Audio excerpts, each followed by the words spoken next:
All right, and we are live. So, got the worst of the Monday Night Football games: the Dolphins versus the Jets. Both teams coming in here 0-3. Let's see who's actually going to come up with a win. And it's going to be kickoff underway, and it's going to be returned at the 1 yard line. The 5, 10, 15, 20, the 25, 30, up to the 30, about 34-yard line. That's going to be first down 10 for the Dolphins. And with the, I think they called it the Dark Waters jersey. I don't mind it. It's just like a black jersey, little accents to it. But two's going to start with the ball at the 29-yard line.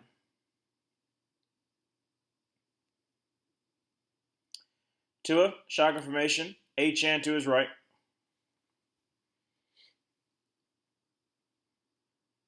Going to send, I can't tell who I think that's Washington. Yes, Washington in motion. Going to be hand off to H-Chan. He's going to try the left side. He's got a little speed and actually slips a little bit. But gets about 2 yards. So, second down 8.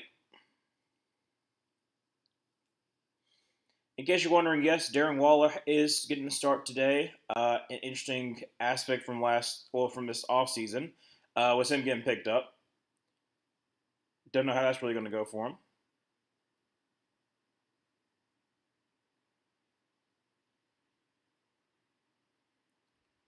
All right, so shotgun formation. Going to have H-N to his left. Tua sends Washington in motion once again. Hands the ball up to H-N, who's going to find maybe a yard. Depends on where they spot him. Be third. Don't go 3 and out. Third down and 5.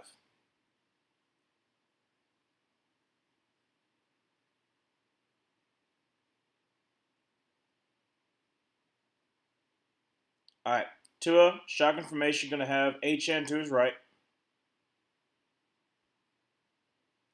Draws back a pass, and he's going to throw. That's going to be Waller with up to the 50, down about the 47-yard line, and Waller gets the first down. Look at there. On a little bit of a slant there.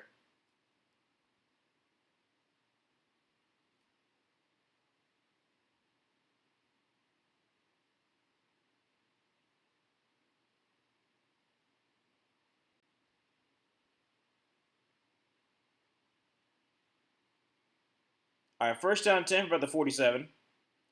Tua, pistol formation, going to have, looks like Ash has Gordon behind him. Draws by the pass, and he's going to try to avoid the pressure. Sidesteps, throws, he'll be caught. Ooh, wow. Gordon got absolutely walloped by Jermaine Sherwood. Love him, former Auburn player. He has had a really nice start to his career at the Jets with the hit. So it'll be second down 10 for the Dolphins. Like I said, try to get to Ollie Gordon, but he got absolutely just walloped by Sherwood. Oh. He also got hit by his own dude. Who's it, Adams? Yeah, Adams also accidentally laid about. So second down 10 for the 47-yard line. 12:55 left on first. Two are going to hand the ball off to H-Chan, who's going to get decent, about 2 or 3 yards maybe. So third down about 7.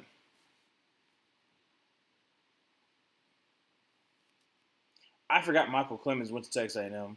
He's been in the NFL for quite some time, though.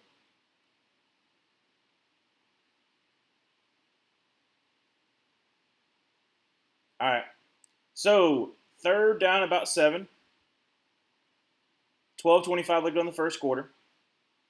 Tua going to be in empty set. Now he's going to bring Devon H-N to his right. Trips to the left. Draws back a pass.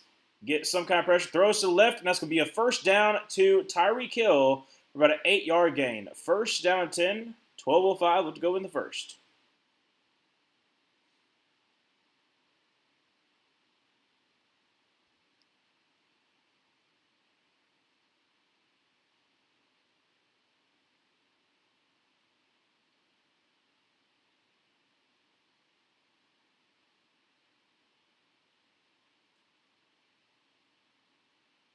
All right, first down 10 at the 36-yard line. Two are going to be under center. Going to have H-N in the backfield. Ingold is going to come into motion. And it's going to be a little bit of a okay. That's a legal man downfield, though. I guess it's because it's incomplete pass or not. But second down 10. They tried to do a fake end around screen, and that definitely did not work. So 11:31 left on the first. Second down 10 from about the, what is it, the 26-yard line? Or 31? I think 26.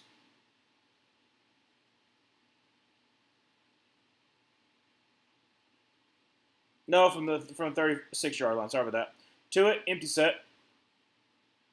Play like a 3, and going to throw a little screen. And Devon Aitchen's got some blockers up front to the 30 and down to the 29-yard line. It's going to be third down about 3 for the Dolphins. 11:20 left to go in the first.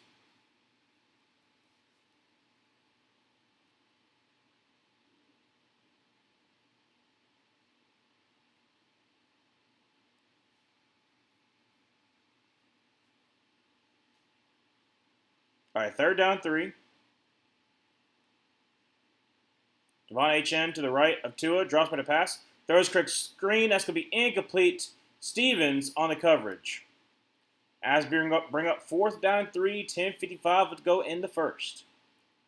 And it looks like, yep, they're going to bring on the field goal unit.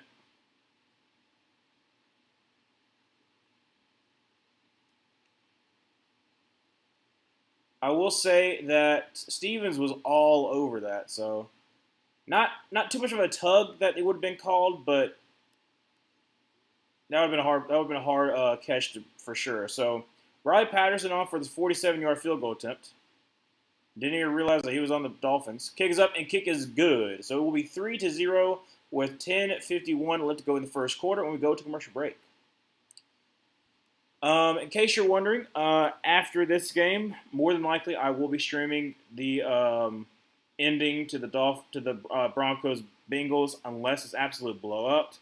Then I might go to bed early. I don't know, but I have had a very interesting, to say the least, weekend for both my teams. Auburn got absolutely dominated, and then so did the Panthers. So I am just having a great weekend, hoping for a better one next week. And I'm honestly, like I said, I picked the Jets to win.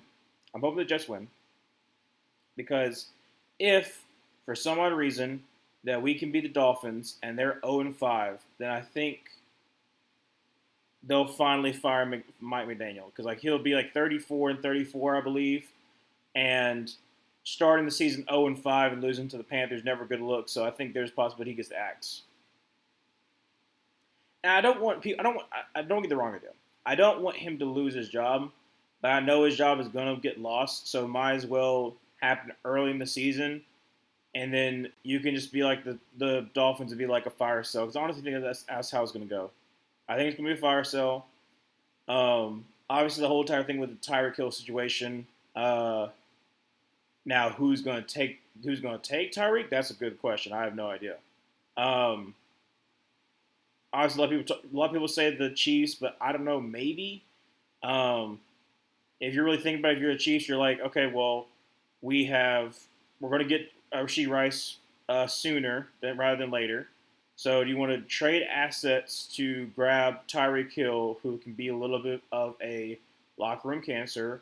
Who, yeah, you have had him in years past, but are you really going to try to get him, or is somebody else going to try to do the highest bidder, try to get Tyreek Hill? I don't know, but I would be surprised if it's not a little bit of a fire sale for the Dolphins, or at least someone gets traded. Like at least someone gets traded for the Dolphins, because the way things are going, it's not looking good, and they're in that aspect of they just need a lot of picks.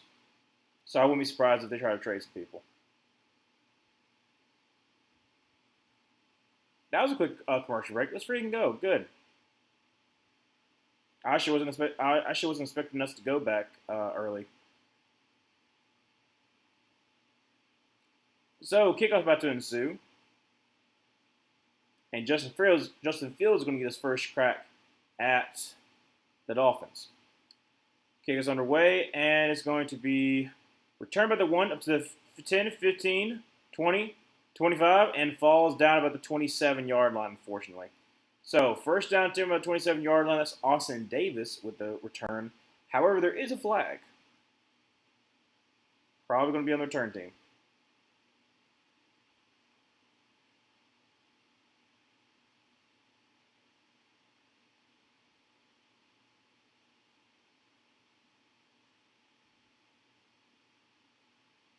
You're still kind of debating on what actually happened. I have no idea what happened for the flag. I assume it's a block in the back or a hold. That's usually how it goes. But they sure are taking a little while.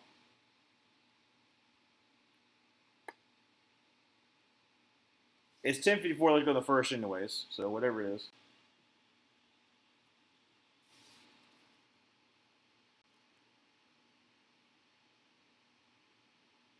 Yeah, block in the back. Penalty declined, and then going to be a hold. Oh, chop block actually. Oh, okay. So a little chop block action. So that backs them up. Going to be first down 10 for the Jets.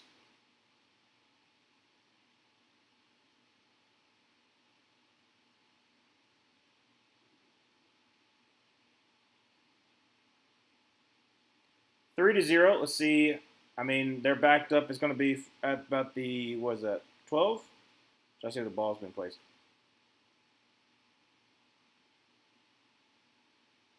At about the 13-yard line. Justin Fields going to be under center. Breece Hall in the backfield. Going to send Garrett Wilson in motion. Going to be hands to Breece Hall. He's going to try the middle field and gets up to about the 20-yard line.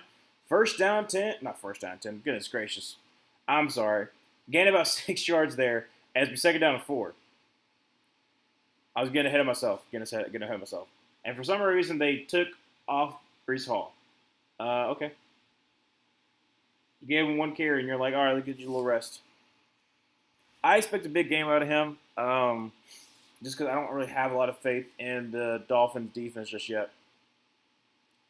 Going to be two tight ends to the left under center, Justin Fields, and then he's going to be a false start, and they're not going to call it, but it's a handoff to Allen, who's going to keep on moving down the 29-yard line. That should have been a false start on the second tackle right there. I'm not tackle, the tight end right there. I don't know if it was Jeremy Ruckert or who it was, but somebody moved early, and they did not call that at all. So, kind of surprised by that.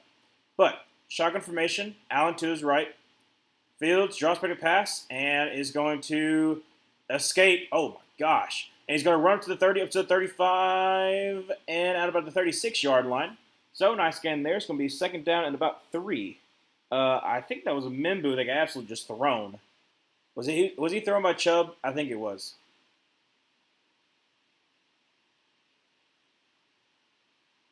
Like, I think Mimbu was trying to pile drive him, and then he just actually got thrown. But it's going to be second down about 3. 9:15 left to go in the first quarter. Sorry, second down to 4. From the 35-yard line, Justin Fields, shotgun formation, Breece Hall to his right. Going to be a handoff to Breece Hall, who's going to make a man miss, get up to the 40, and that's a gain of 5 yards. That's a first down for the Jets.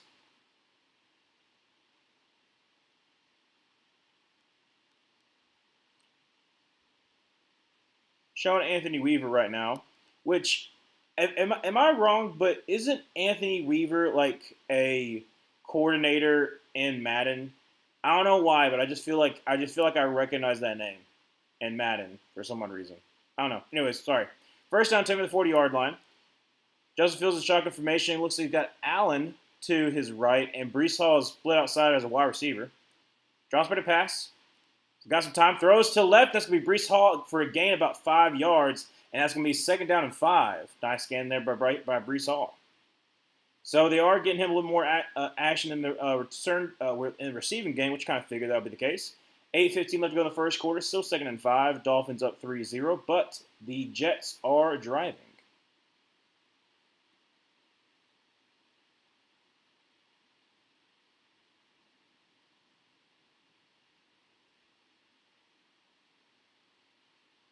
All right, from the 45-yard line, I formation.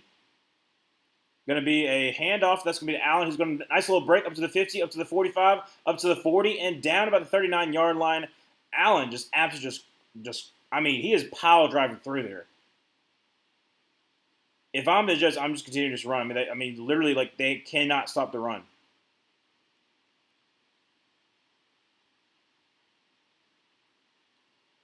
Also, great job. Is that Fashanu? Yes, it is.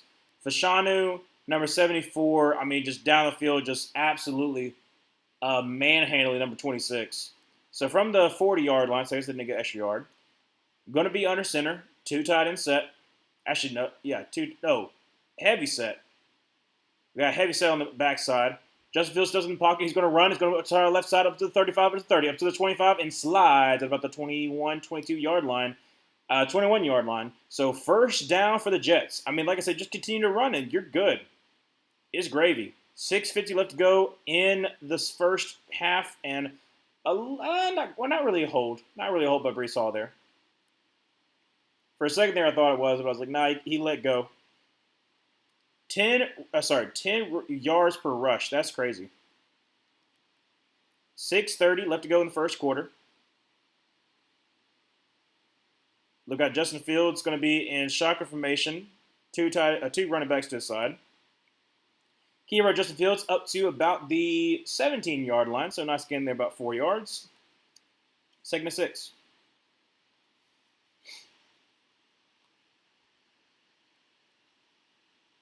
I mean, like I said, like you honestly could just win like this. Take what the defense is giving you, and they're giving you like just huge rushing lane. Don't go away from it. Don't be stupid. So, second down 6. 5:50 left to go in the first. Justin Fields, shotgun formation, going to send. Who was that? I forgot. They cut Gibson. Who's 82? I can't remember who 82 is. Going to be a handoff to Allen, who's going to try to make a man miss, and going to get back to the line of scrimmage. So it's going to be third down and 6 for the Jets. 5:30 remaining in the first, still 3-0.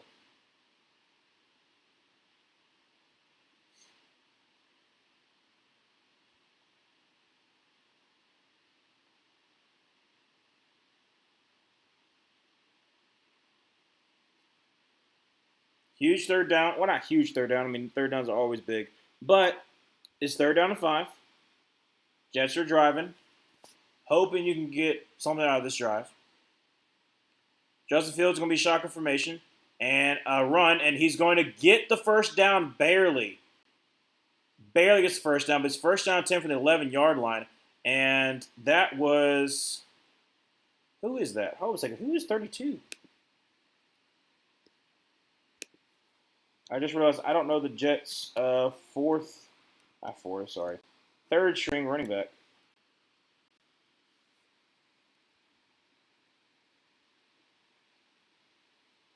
All right, so first down 10. Allen's in there. Going to send Rucker into motion over to the right. Justin Fields under center. And that's a delay of game. Dumb.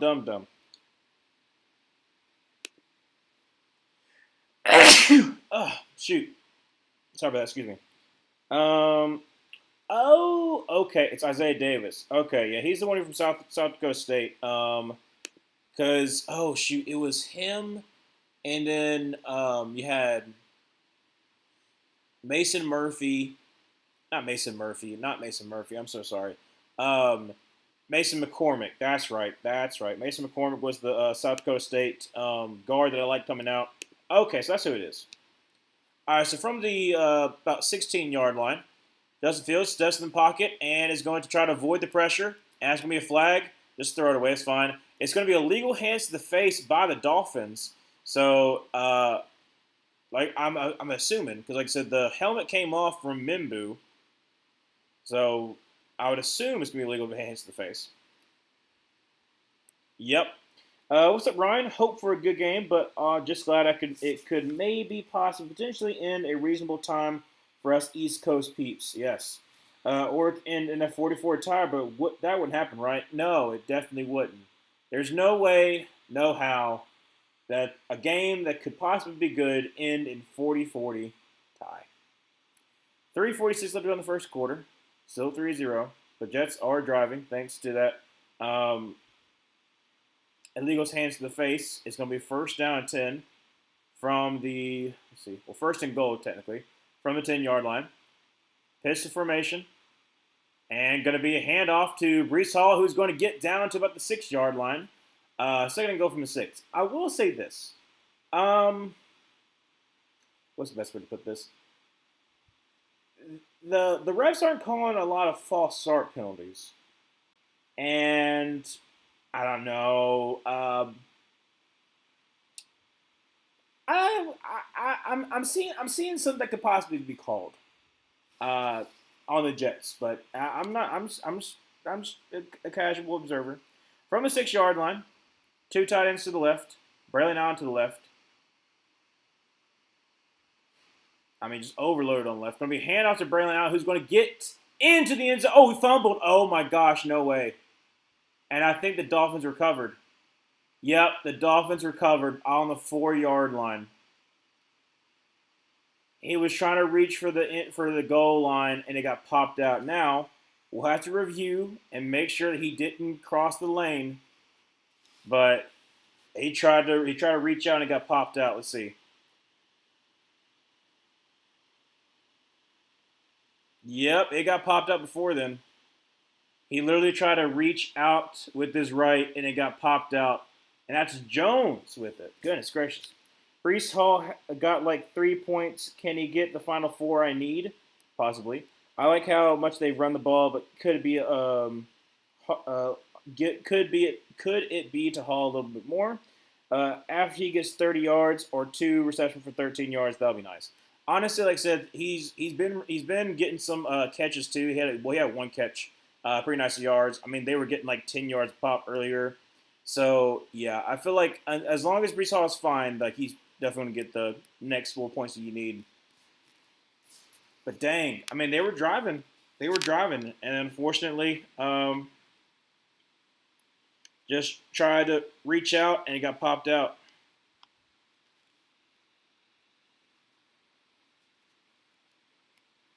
I might stream that one. Like I said, I might just flip it over to that one. But I cannot be for sure because I might be like, I may be like, gonna cut it. But it depends. It depends how this game goes. I mean, so far we're almost done with the first quarter, and it's only like it's literally only been like what 20-ish minutes since the game started. So we are flying through this game for sure.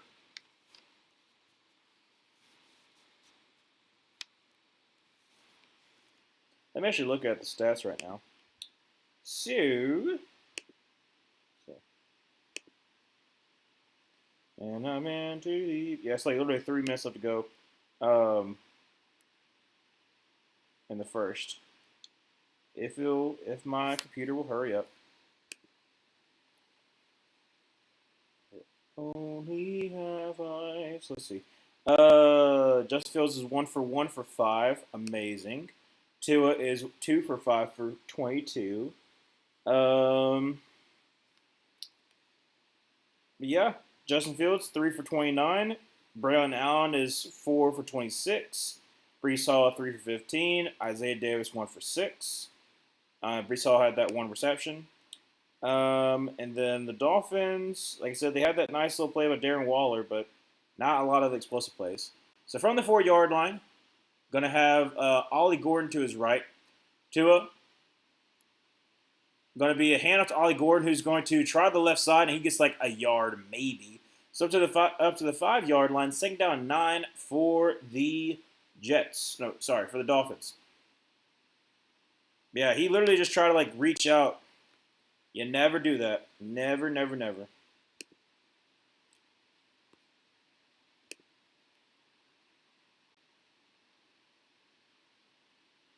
I do like how Aaron Glenn like talked to him afterwards too. All right, so from the 5 yard line, Tua, shotgun formation, going to send Tyreek Hill into motion.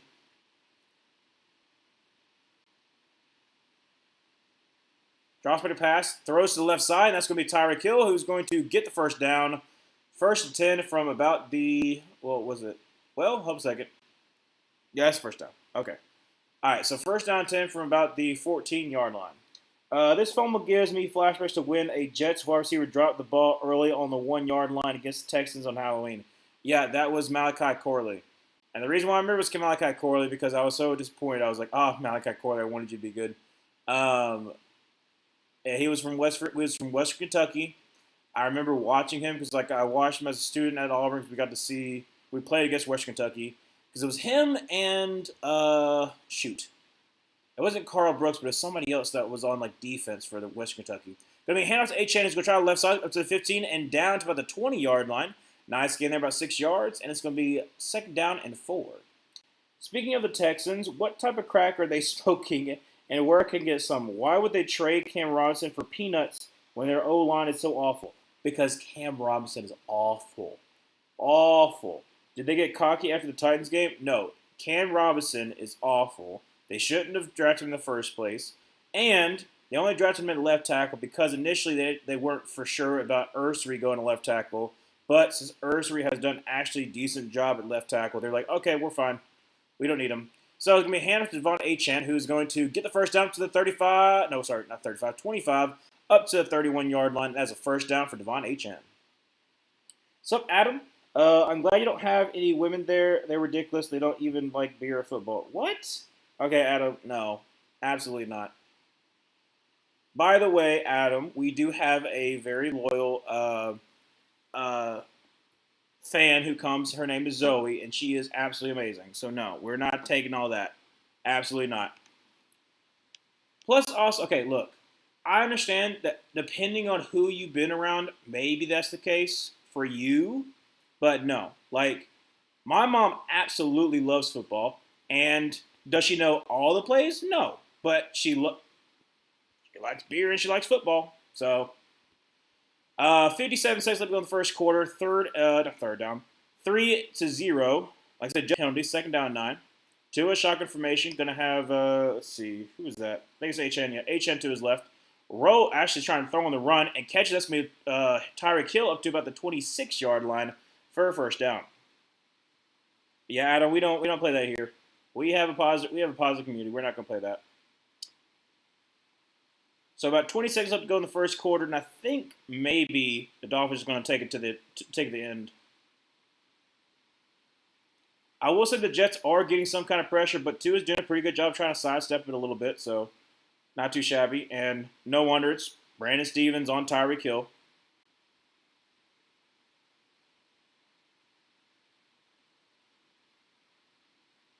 Yep, end of the first quarter. So going to the end of the first quarter, 3-0. But I mean, the Jets had a good drive. Unfortunately, stalled out because of that fumble. I'll be interested to see how the Dolphins defense actually kind of like rectifies some of the problems they were having earlier.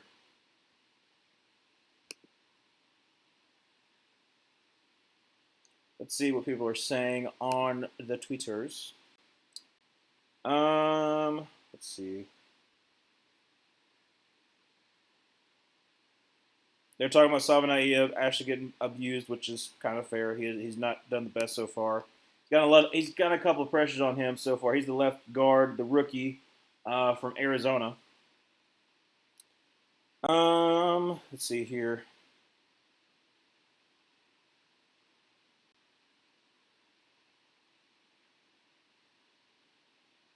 Say what you will about Tua, the Dolphins' offense in general, team chemistry, coaching, leadership, and overall franchise construction. Devon Achane looks cool as hell tonight.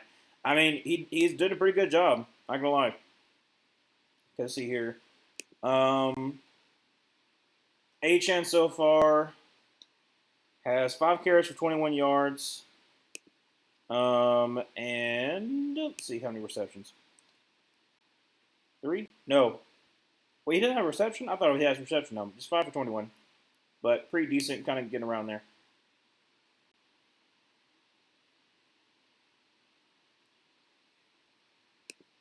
I don't know why I got this song stuck in my head. It's the I Only Have Eyes, like that song by is it the Platters? Is that the one that I'm thinking of? Is that song I'm thinking of? Only have eyes.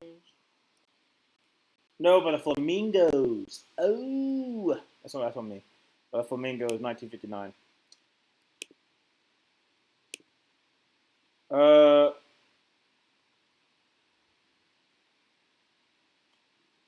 nah, Adam. I don't know about you. That's probably a no.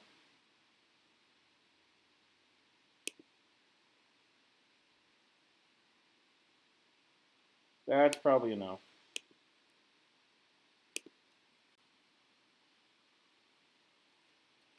All right, so from the 26-yard line, Tua under center, going to send tight end motion over to the left, sorry, to the right, and it rolls out, got plenty of room. He's going to throw on the run. It's going to be Tyreek over to the 35 up to the 40, to the 45, 50, and out about the 46-yard line for a first down. I mean, really and truly, Tua had all day to throw. They completely bit on that PA boot. The Texans gave Robinson $12 million. Geez, man, that is bad if you trade him away so soon. Yeah, it was one of those things that both Luke and I talked about. Of I don't understand why they traded for him because he was not good for the Vikings. But I mean, if you feel confident enough in Ursery, then might as well see what you can get from him. So from the 46-yard line, two are going to be in pistol formation. Going to be he's fumbled and it gets recovered at about the 49-yard line. That's a loss of like close to 5. Ooh, that could have been disastrous. Second down for the Dolphins. See here, Panthers going to smoke the Dolphins next week. They're going to be so cocky and feel so good because they beat the Jets, and we're going to catch them off guard. Bryce goes off for 300 yards. I don't know about that. I still think there's a good chance we could win. I think there's a chance we can win. I'm hoping that the Jets win because I picked them to win. It'll be hilarious, too, if the Carolina Reapers gets another one, if Mike McDaniels loses his job. I don't want anybody to lose their job, but that's the name of the game. So, from the 50-yard line, going to be a quick little screen pass, and that's going to be to Washington, who's going to sidestep and gets basically back to the line of scrimmage. Kind of close. It'll be third down, about 10. But I would love for Bryce to have a good game, but I honestly think, especially watching this game, Dolphins, bad, like pretty bad secondary, but that run defense did not look good. If that first drive is any indication, I think Chuba's going to have a great day. And honestly, let's just hope that's what we actually do is actually run the ball, control the game, and then Bryce might have a good game. But I'm looking for Chuba to actually go off. So third down 10 from the 46-yard line. Tua drops by the pass, throws a little floater, and that's going to be up to the 21-yard line. Jalen Waddle, absolutely just beat him off the line of scrimmage. I think that was Stevens. Like I said, Stevens is just a liability. I really don't know. No, it's Adams. Oh. But still, Stevens, I don't care if they threw shade the wrong person. Stevens is a liability. No is on Carter. Why did they show Adams? Because Adams took the hit? Like he hit him? No, you should show the person who got burnt. But I want the Panthers to win. I want to have a little retribution after last week and also be hilarious because we have been so inconsistent this year so far about how our games have gone. So who knows? Ooh, I like that flip to Washington up to the 20, up to the 15, down about the 13-yard line. That's nice. I do like how Mike McDaniel does like a little cool, interesting kind of like handoff because of the fact that Tua is left-handed. But the fact he did like a nice little toss behind, so fakes the pass, fakes the run, then just like kind of like a little doop, just behind him. I do like that. I do like that for sure.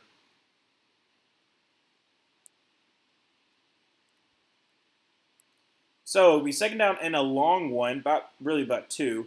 Going to be a handoff to Ollie Gordon's going to get the first down up to, oh goodness gracious, up to the 6-yard line. He just ran right into his man. But it's first and goal from the 6. 11:22 left to go in the second quarter. 3-0. But the Dolphins are knocking on the door. This so far is a 91-yard drive.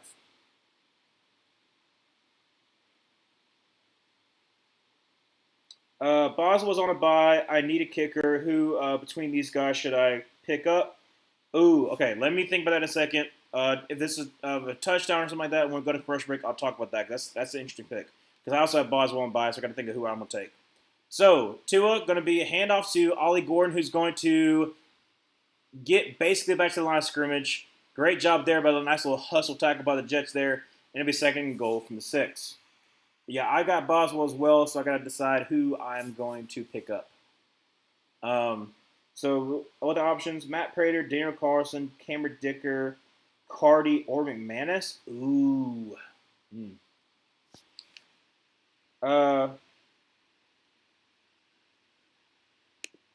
Adam, what in the world is that?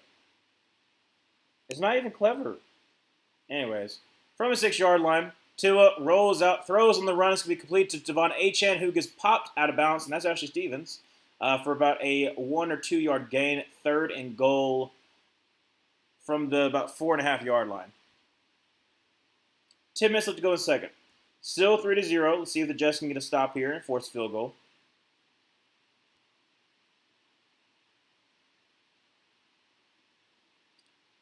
.47 left to go in second quarter. Sorry about that.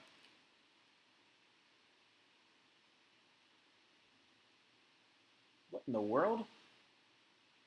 All right. Anyway. Sorry. 3rd and goal from about the 4.5 yard line. Tua in empty set. Going to send Washington into motion. Draws back a pass and throws as we bat at the line. Great job there by Jermaine Sherwood. And that's going to bring up 4th and goal from the 4.5 yard line. Great job by Sherwood. 9:26 to go in the second quarter. And a field goal is going to be attempted by the Dolphins. Well, I'm assuming.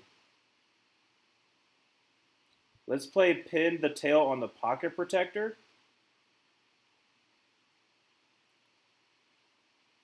Okay.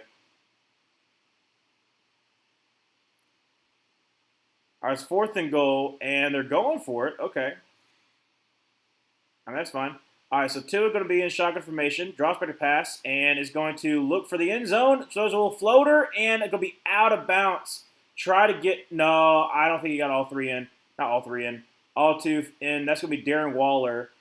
I don't think he got both in. That ref was very, very hesitant.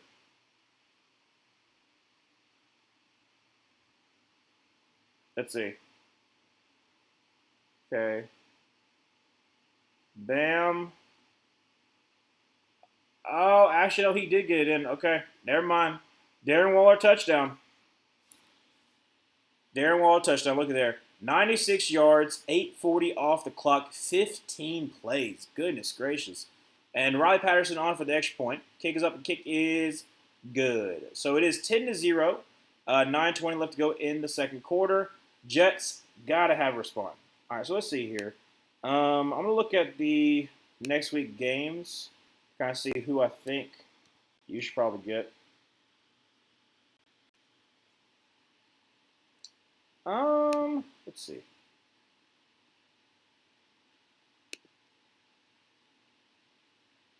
If you'll hurry up.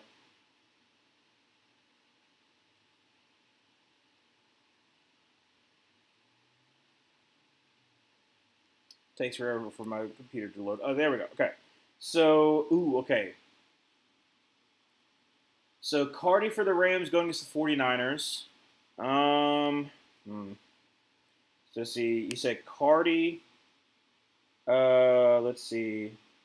So, the Cardi, Dicker, McManus, Carlson, and Prater. Okay. So,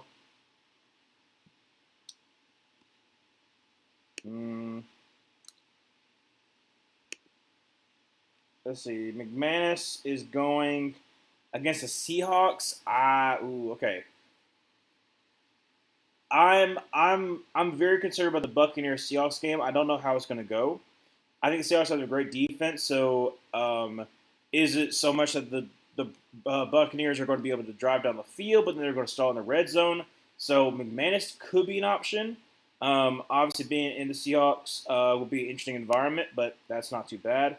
Well, no, it's not. Well, you said McManus. Sorry, you're talking about the Packers. My bad. I was thinking of McLaughlin. So Packers are playing. Wait, no, Packers are on bye, so Brandon McManus is not an option. Already said Cardi. Dicker the kicker. Let's see. Going against the Commanders. Okay. So I like Dicker the kicker. I'll say the Chargers have a chance of trying to have a little bit of a rebound against the Commanders. I'm not very convinced by their defense. So I'll probably say Dicker the kicker right now. Daniel Carlson going up against at the Colts, indoor. I don't know. The Colts defense has been playing decent enough that I don't think that the Raiders are really going to get a lot of opportunities. Or Matt Prater. Matt Prater, let's see. Bills. Ooh, Bills Patriots home game. I would go in between Prater or Dicker. I would probably go with Dicker the kicker though. Go with Dicker the kicker, kicker for the Chargers. I just feel like going against the Commanders defense, who I mean, honestly, let's look at the Commanders defense just in general. This season so far. I mean, returned by the Jets up to the 10 to the 15, 20, and down by the 25, 26 yard line.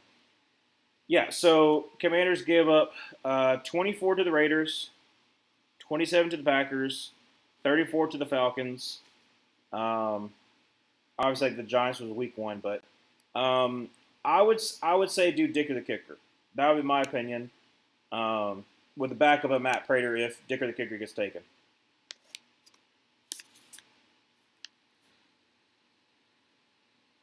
And it seems like we have a player down. Don't know who it is though. Oh, is that Braylon Allen? Oh, dadgummit. I think it's Braylon Allen's one that's on the ground. Jets running back. That's not good. I literally hope he's not hurt because that would kind of suck. Obviously, hopefully that's not the case.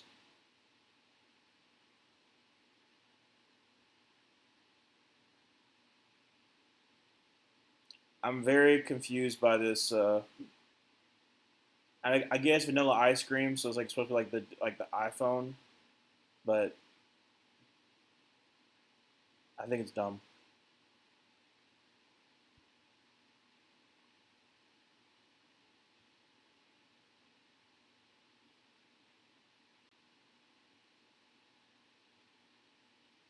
Okay. All right. So like I said, we're at halftime. Not halftime. Sorry, we're at injury timeout. It's down 10-0. Jets had a pretty decent drive. Unfortunately, they did fumble. So you're hoping that you're able to have a nice little drive again. You're running the ball pretty efficiently, and get back down the field. Hopefully, be able to make it a one possession game.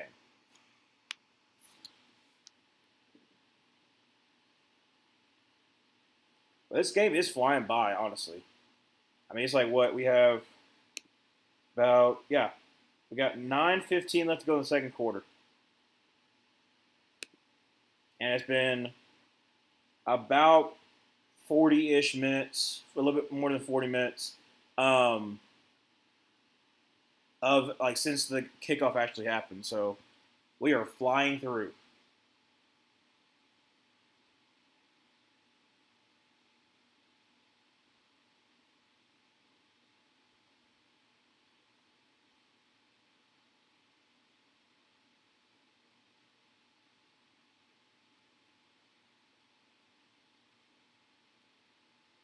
All right, at least Brian Allen is up. That's good. He's walking on his own.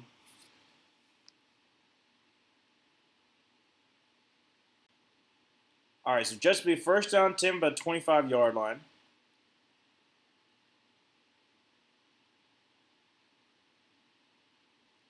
Ooh, okay. I see what it is. Round the knee. Yeah. His leg kind of got caught up as his literally hit right on the right side of his knee or the left side of his knee. Dadgum.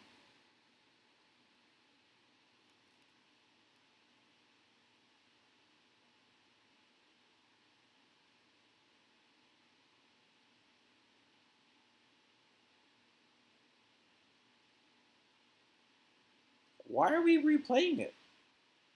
Are they trying to see if it's a fumble?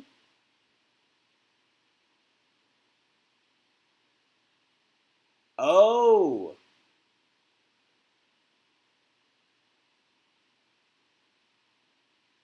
Okay, so down by contact. Okay. Stands is called. First down 10 for the Jets. 9:15 left to go in the second quarter. And the Dolphins lose a challenge. Okay.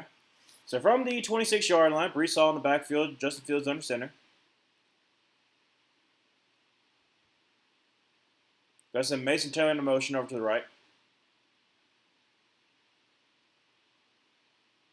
Now motion back over to the left. Going to be a handoff to Brees Hall. He's going to try the middle field. Going to come back to the left side. Up to 30 to 35, 40, 45. And going to be cruising to the 49-yard line for a first down Jets. Like I said, they're able to just basically just run down the field on these kind of. I don't want to be kind of bash them, but it's not good. It's a not good rush defense. I can't find stats for Cam Robinson, but why is he so bad? I haven't watched any Texans game. I go what I've heard about their O-line. I'll talk about it in a second. From the 49-yard line of the Jets, under center, going to send Garrett Wilson in motion, and going to be a pitch out to Brees Hall, who gets maybe about 3 or 4 yards. Second down, about 7. One more point, Hall. Come on, bro. I believe in you. He's approaching it. You can possibly look at the facts of the Texans offensive line, but I would also just look at the Vikings because it's pretty bad. It was pretty bad in the Vikings. When Darisaw went down, you really saw a downward spiral for the Vikings offensive line, but it was also for the fact that literally that's going to be a tackle for loss, and that is who is that? Be third down about 8. But you really saw how Cam Robinson would absolutely just get like lit up by any good any good edge rusher. So it was surprising they paid him all that money, but I'm actually happy the Texans are just cutting bait and just like, oh, this will be fine. All right, so third down about 8 from the close to the 50-yard line. Justin Fields going to be in shotgun formation. Davis to his left. Draws by the pass, and he's going to throw. That's going to be wide open as Mason Taylor, and he's going to get the first down. Barely. Fitzpatrick looking for a flag. I'm assuming he thinks that Mason Taylor pushed off. Or was it just they really did not show it all? Yeah, it's a first down. But they don't show what Fitzpatrick is upset about. So from the 41-yard line, Justin Fields under center. Go back a jumbo set, though, over to the right. Going to send Garrett Wilson in motion over to the left. Going to be play action pass and is going to sidestep a man, just throw it away. There was a flag. I do believe it's illegal, not illegal man downfield, but I think it might be illegal formation. If I had to guess. But the Jets are moving down the field.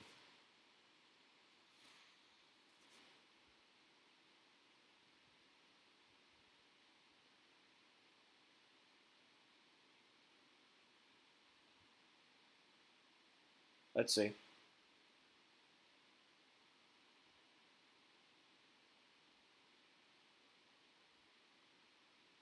All right, so from the 45.5-yard line, Justin Fields empty set. Brees Hall split up back wide. Bunch to the left. And that should be a false start. How is it not a false start? Oh my gosh. I mean, Justin Fields basically is back to the line of scrimmage. But why is there no false starts being called? Like, it is a consistent thing for the Jets of false starting. Right here. So, yeah, literally 66 false starts right there. He literally rocks back on his foot. It's clear as day, and it's been happening. Anyways, we're second down and 13. And that's offsides. Zeitler is trying to say it was a false start, but I think they were called offsides on this one.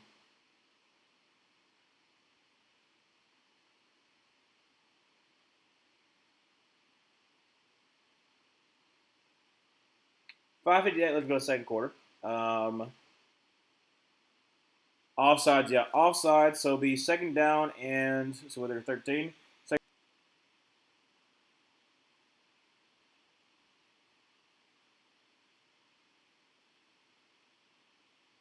All right, so Justin Fields is going to have Davis to his left from the 40-yard line, or 39-yard line. Justin Fields, shotgun formation.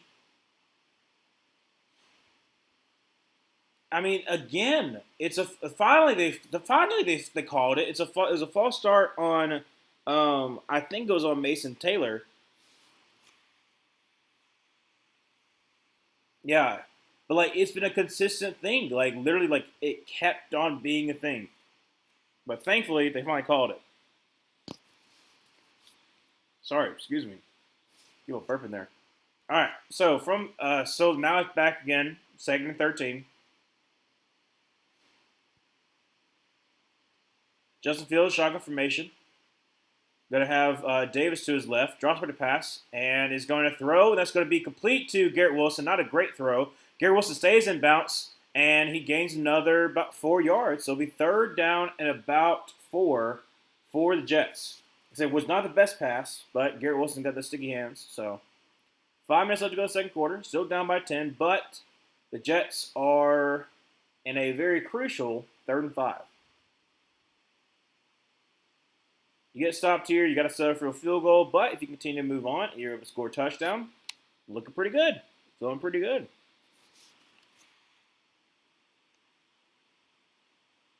All right, so Justin Fields, shotgun formation, bunch to the left, Brees Hall to the left. Now I'm going to bring Garrett Wilson in motion over to the right. Play clock's at 2, and drops back to pass, and is going to, he's got all day to throw. Throws a wobbler, try to get to Brees Hall, but it's incomplete. There is a flag. I believe it's a legal shift. That's the only way I can think of. Is this probably a legal shift? Yep, a legal shift.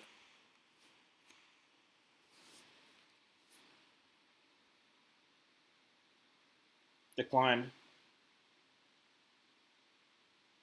So 4th down.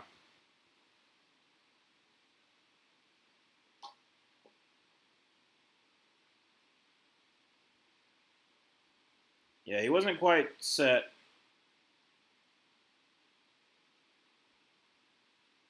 All right, so 4th and 5, they're going for it from the 36-yard line. They got to get up to the 31.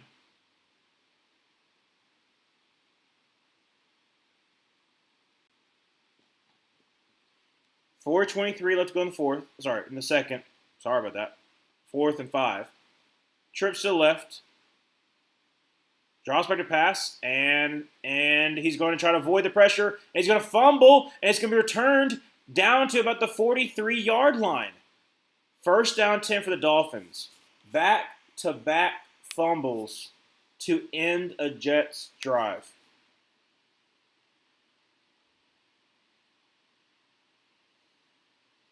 Dadgum. This one by Justin Fields. Great job there by Chop Robinson. And then recovered by Jalen Phillips.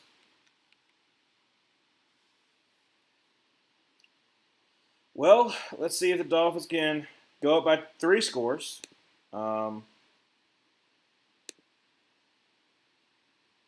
the thing, like the Jets are moving the ball. And then literally they're just stalling out. That's the best way you could possibly put it.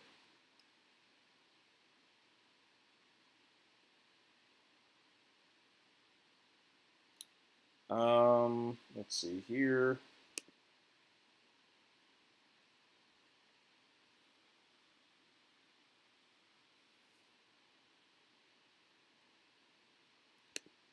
Unless we're just talking about sack fumble. Actually, I kind of want to talk about. I actually want to see what the Jets. People are talking about the Jets. That should be interesting.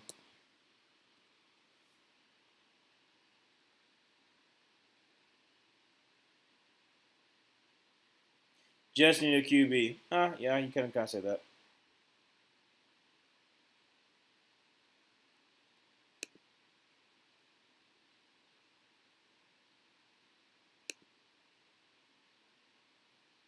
Why do they keep on saying Dotson? It was Chop Robinson who forced the fumble.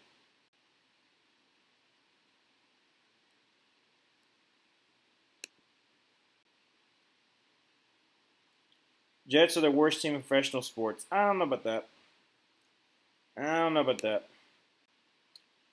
Dolphins defense is showing up, but I hate to see the Jets suck. I pity them. Honestly, yeah.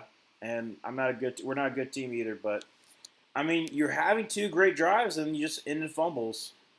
That's the thing. You're ending in fumbles. The first one led to the 96, repeat. 96-yard drive by the Dolphins to put them up 10-0. And then you have them to drive on 4th and 5 from the 36. You fumble, and then basically it gets like them up to like the 43-yard line. So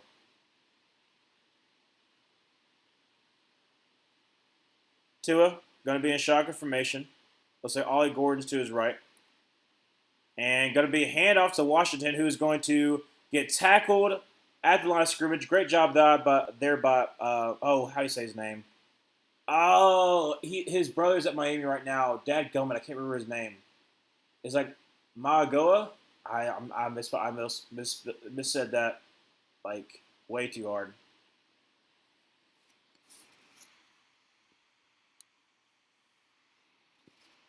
But yeah, his brother is like the right tackle at Miami right now. Francis.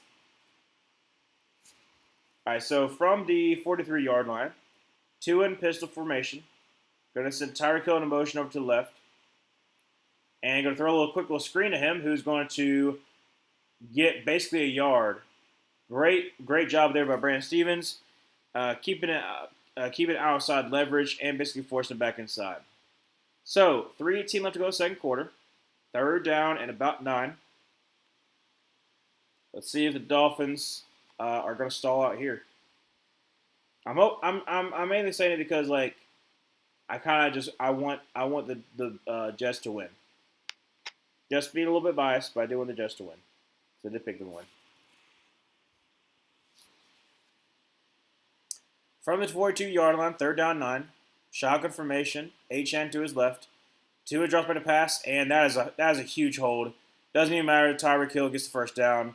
And he's going backwards, and he's going back to the 30-yard line, down by the 26.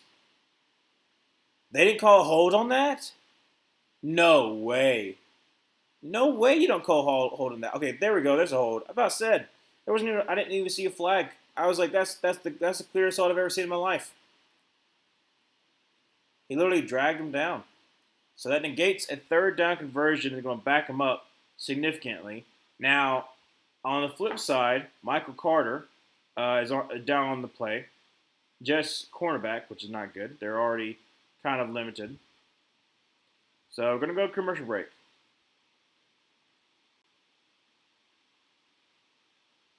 I still can't believe that The Rock is getting an A24 movie. It's just weird seeing that.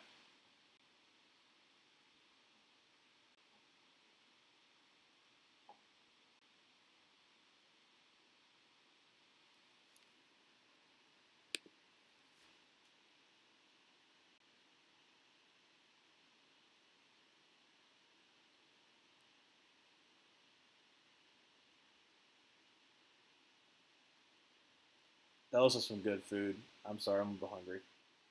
That's some good food right there. It looked good. Let's see here. Brandon Allen is ruled out with the knee. I mean, like I said, it literally he got hit like right on the left edge of his knee, so that makes sense. Dolphins do get ball first, so. Oh no, the Dolphins did get ball first. So the Dolphins ball first. Jets get the start second half. Okay.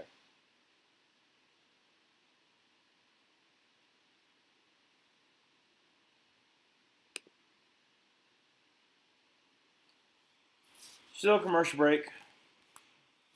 Like I said, right now, Michael Carter is getting attended to, so hopefully he's okay.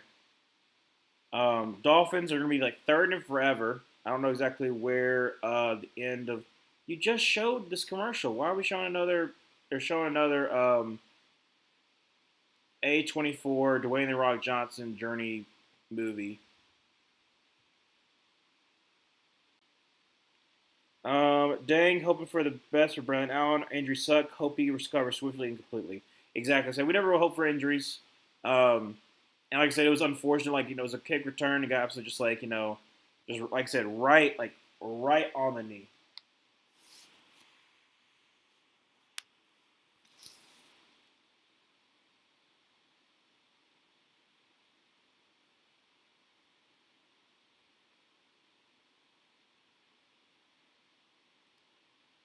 Okay, and then Carter is walking to this um,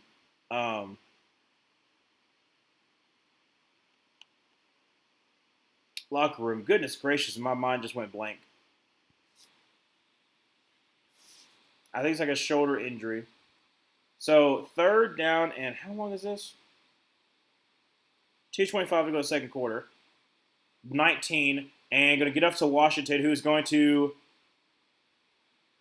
about like the 30, not 34, 43-yard line. So it's going to be fourth down, but it's fourth and 10, and it's going to go to 2-minute warning. So hopefully we don't have too long of a wait. Now, we'll say that the Bengals and Broncos game is on. Unfortunately, on ABC, so I cannot see it.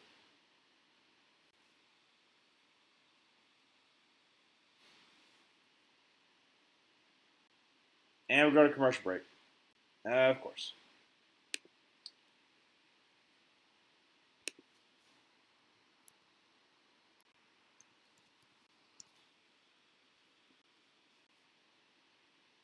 No, I don't want. Oh my goodness, I don't want NFL.com.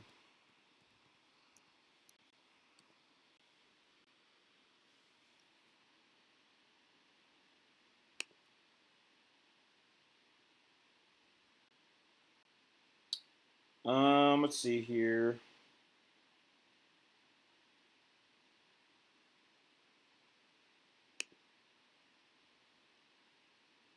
Trying to see what people were talking about the game.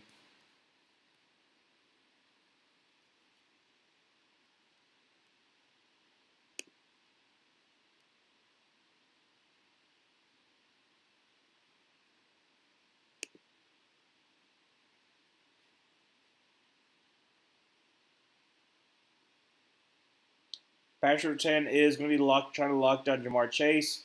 Riley Moss on T. Higgins. Last time that happened, T. Higgins absolutely abused Riley Moss. So, hopefully that doesn't happen. But you never know. Let's see here. Okay, I've had a thought for a while. What do you prefer for a team to do on kick returns? Get the ball to start or defer to the second half? Personally, I prefer to get it in the second half. It depends on what kind of team you are. If your strength is offense and you feel like okay, we'll start with the momentum, the positive momentum, put ourselves in a good spot, and then kind of carry that over, then I think like your main idea is like I want to start hot, then I would say you start with the ball. But preferably, a lot of people are more so. I feel confident in our defense. We can get a stop in the very first drive, and then we'll get the added benefit of getting the ball back to start the second half.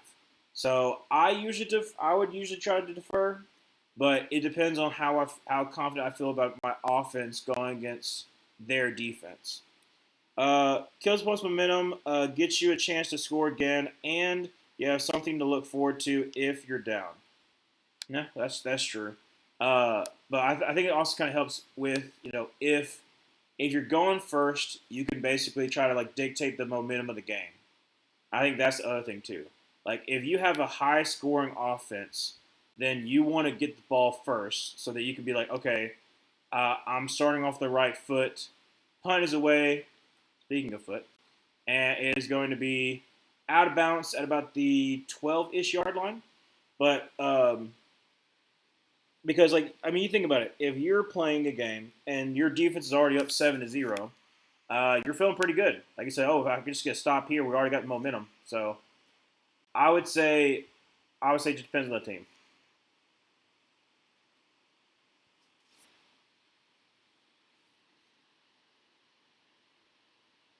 Oh, it is Dodson. I don't know why I thought it was Robinson. My bad. That forced that fumble. Sorry, first down 10 from the was it 13-yard line?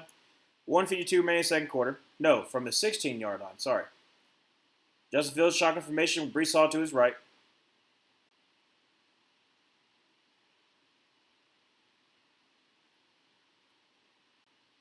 Going to be a handoff, and Brees Hall is going to try the middle and get up to about the 20-yard line. Nice gain there, about 4 yards. Second down 6.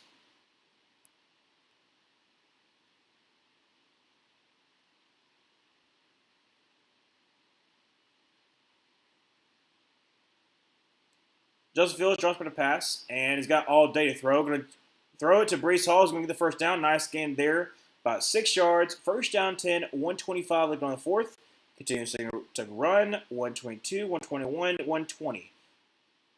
Justin Fields, shotgun formation, going to have Brees Hall to his right.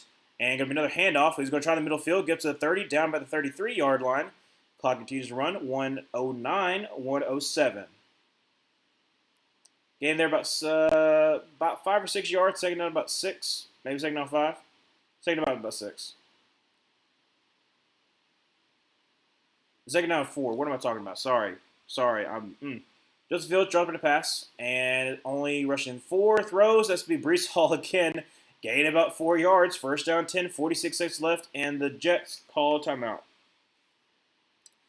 Hey, Emmanuel, I think it's possible that Brees Hall is doing a pretty good job. I'm just thinking it's possible.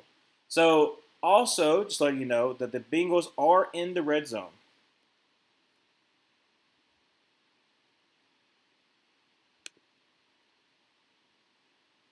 Let's see.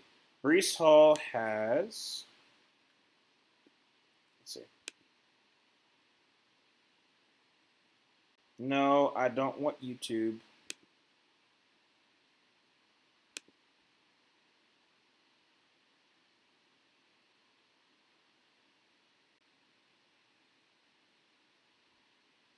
All right, see here. Brees Hall is basically the whole entire offense right now. He's got 7 carries, 53 yards, and he's got 3 receptions for 15. So, yeah, pretty decent day for the first half.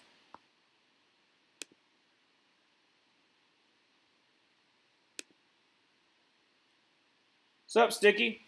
Let's go. Brees Hall at 9.4 points, up to 134.5 to 130.4. Please don't do nothing stupid, and I'm good. Honestly, I don't see that happening. Even if let's just think about this, Manuel. Even if he gets a fumble, he's still going to be part of the game plan because at the end of the day, Brandon Allen is hurt, so he's going to be playing most of the rest of the day. So I think you're good. I'm just hoping that tonight's game, I'm up in my fantasy league. I'm almost like 22 points, which might sound like good, but I'm going against Bo Nix and Cam Sutton. So it's not looking good for me, but there's a possibility, very slim possibility, that they don't combine for 22. But it'd be very nice if if we actually had if I didn't have Bo Nix masterclass against this porous defense. But hopefully we're good. That's what I'm hoping for. Hopefully we're good. So we come back. Like I said, it's about 46. I think it's 46 seconds left to go in the second half. Oh, second quarter. Goodness gracious. Bengals get a field goal. 9:08 left to go in the first quarter there. All right, so from the 37-yard line, 46 seconds left. Let's send Mason Taylor into motion. Justin Fields with Davis to his right. And I believe it's a false start. Yep, false start. Back him up. Back it on up.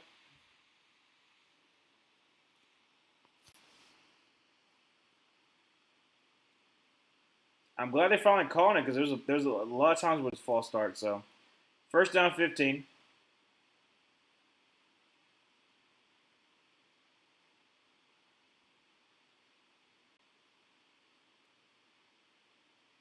All right, so empty set for Justin Fields. Now I'm going to bring Davis into motion. Draws for the pass and has got time. Throws, and it's going to be a wobbler, but it's going to be caught up to the 39-yard line. Now it's Allen Lazard. 38 seconds, 37. Justin Fields from 33, 32, 31, from the 40. Justin Fields in shotgun formation, draws for the pass, and is going to avoid the sack and just throw incomplete. So 3rd and 7, 23 seconds left to go in the second quarter. They still have 2 timeouts, but not looking good. Loud Pack Luke, Miami's gonna whoop. It's possible. It's possible. I'm hoping that we win. I think that their run defense and really their secondary is not very good compared to the Patriots, who have a really solid run defense and a really solid, or really solid secondary. Their pass rush is not necessarily the best, but that really hurt them last week. So Justin Fields drops me the pass, throws. That's going to be caught by Garrett Wilson, who's going to make a man miss up to the 50. Garrett Wilson, go out of bounds. From the 49-yard line, 17 seconds, and the clock is stopped after timeout. You had a chance to go out of bounds. Like, you had a pathway, and you decided to cut back inside. But 17 seconds, one timeout remains for the Jets. Yeah, here's the thing. I think that if we commit to the run and we actually, I don't know, attack Savanaia, who has not been really good, especially Derek Brown, against Savanaia. I hope that we can get some kind of pressure. Because right now, that's the main thing about our defense that I really am not happy about, is that because we have no kind of pass rush, our secondary is getting cooked. Like, sure, they could be playing better, but some of that has to do with the fact that we literally just cannot get any kind of pressure. What in the world is this camera angle? Showing like almost the whole entire thing for United. It's good. All right, so from the 49-yard line, Justin Fields, shotgun formation. Davis to his right. Drops back to pass and is going to throw across the middle. That's going to be Davis, who's going to try to run out of bounds, and he does. From the 45-yard line, 10 seconds remain and a timeout. Yeah, I want to be positive because, one, it's a home game. Where's it away game? Is it away game or home game? Hold a second. I don't remember anymore.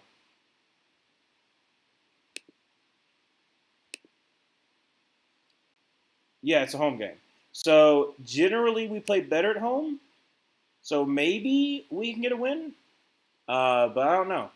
Justin Fields looks like John. Oh, what we have? We got timeout. Yeah.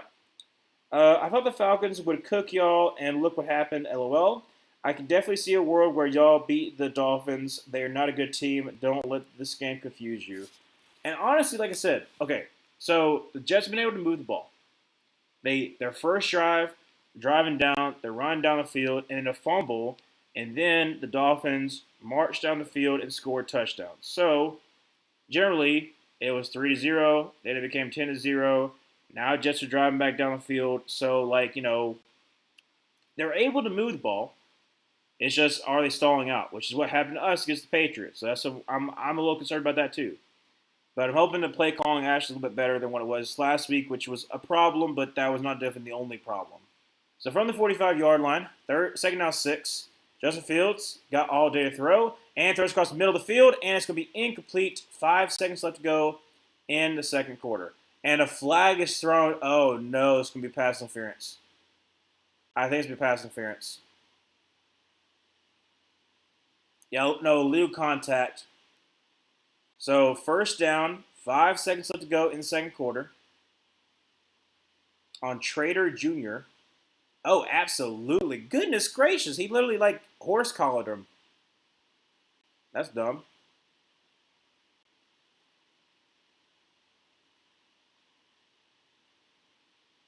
So first and 10 from the 40. If I'm the Jets, I'm just, I'm going to run it here. I think they're going to just run it with Justin Fields. They call a timeout for the Dolphins. I would just run it here and get it closer field goal range. I mean, you could try for the end zone maybe, but 5 seconds is 5 seconds, so I'd rather be safe than sorry. But yeah, no, Laupack, I really hope that Panthers get a win. So I think we're entering in our winnable stretch of 3 games where we play at home, we play pretty bad defenses, and we do play the Cowboys, which can be hard, especially what happened after the Packers game. But and we usually lose to the Cowboys, so there's that too. Empty set for Justin Fields from the 40. Drops back to pass and throws across the middle, and that's going to be popped up and almost picked off. 2 seconds remain, and Jets going to have to kick field goal. Like I said, I don't know why. Like, just run, just run. You'll get about 5 yards, then get a little bit easier field goal. Goodness gracious, that Nick Folk. Oh my gosh. What is it, like 41?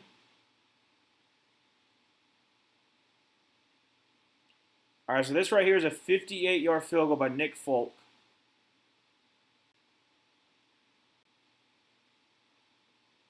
Kick is up, and kick is, I think it has a distance, and it does. So it is 10-3 going into halftime. Great job by Nick Folk there. And the Jets get a little momentum, and I think they start off with the ball too. So, Bengals still 3-0, and they do have the ball. Let's check and see and make sure if Bo Nix is not doing his best. Hopefully that's the case. And I'm not a hater of Bo Nix, but I don't want him to do well. Or not this game.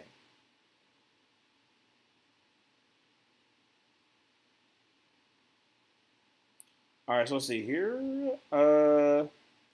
Yeah, Bo Nix 1 for 5. So did they just go 3 and out? Is that what happened?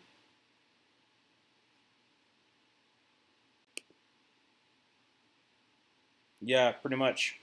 Bo Nix 1 for 5. J.K. Dobbins 1 for 3. R.J. Harvey 1 for 0. That's incredible. 3 and out. Let's keep this up, Cincy.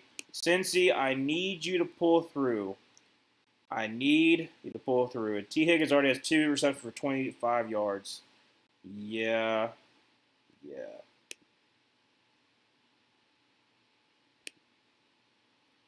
Nick Folk, glad to see the elderly can still play in this league. Honestly, yeah. He's look. I know. Obviously, you can look at me. I'm not the peak male physique, obviously. But Nick Folk got a little bit of a beer gut. Just a little bit. Just a little bit. Not trying to put down the old man, but as one fat person to another, it is interesting seeing a fat kicker. Because you don't see a lot of it, or a lot of successful fat kickers. Like you've seen some thick kickers. You had what was the name? Was it Robbie Santos? Was that his name? He was a kicker for the Lions, and then he kicked for us for a second because we had our injuries to Zane Gonzalez. And then there was Harold Melvis, who was from Missouri. He was a thicker kicker. He's on the UFL right now. We took him as an undrafted kicker. And to try to give competition to Eddie Pinheiro. Who's another thicker kicker? I guess Janikowski. So you could say him a little bit thicker kicker, but he was just a big dude.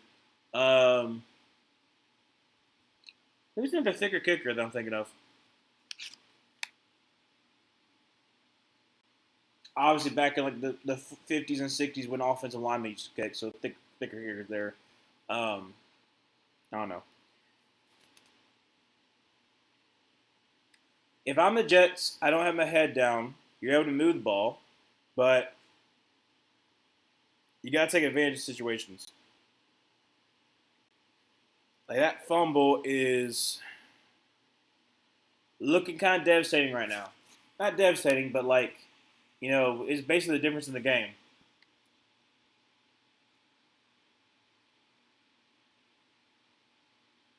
And they're showing the fumble that Justin Fields had. I mean, that was on 4th and 5, so not really much you can do, but still. Let me look and see what other kind of thicker kickers I'm thinking of. Thicker kicker.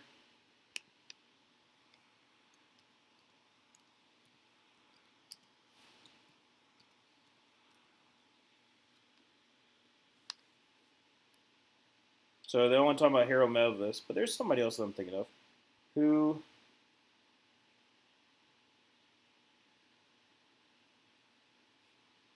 I just want to look up biggest kickers. No, that's not. Fattest kickers. More apt. Fattest kickers. Fattest NFL kickers. There we go. Let's see here. Um, yeah, so they're talking about Sebastian Janikowski, who was 6'1", 260. Um, that's about it. I can really think of.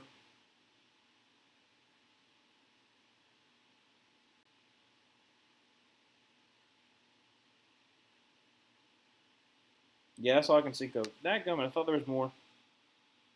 That was more big boy representation, but I guess not.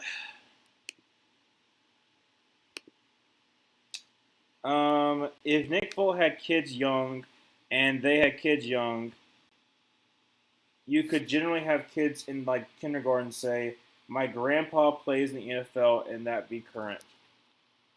Let's see. Yeah, I mean, especially when you think college, because he's in his 40s. So yeah, no, you could probably have. I mean, if let's just say that Nick Folk, okay, he's like 40. Is he 40 or 41? Let's see. Nick Folk,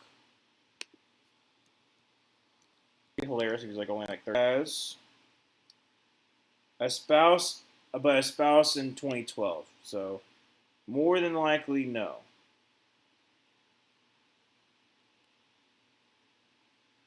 More than likely, no. But yeah, that would be something to have like grandkids and and they look up to you while you're still playing. I'm sure it happens. I mean, okay, let's see here. Does let's see. Does Al Horford have? Because he's what 40? Isn't he 40? He's 40. Oh, he's 39. Sorry. Um, he married in 2011. Dang. I'm trying to see if. Uh, I'm just gonna ask the most random question. Are there any grandparents? Are there any grandparents in any league? I mean, you can think of like George Blanda. George Blanda for sure had um, grandkids while he was still playing in any league.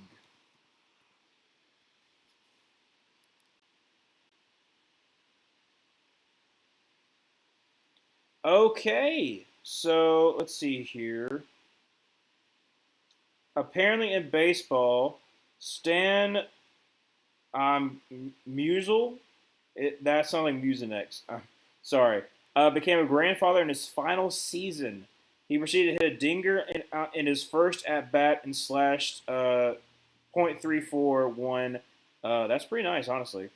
Um, not the grandfather rule. I'm not asking about the grandfather rule. Let's see here. Okay, so Brett Favre apparently was a grandfather. So during his final years in the NFL, the former quarterback became a grandfather. The fact widely noted during his playing career. Let me double check and make sure that's correct, Brett, because it sounds right. Let's see, Brett Favre. Um, I'm assuming Brittany Favre. Let's see, Brittany Favre. No. Let's see if it was a son. No, it's not a son. He's another daughter.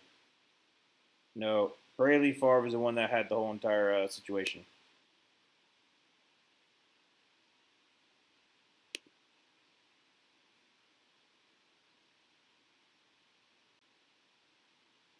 Okay, let's see here. Um,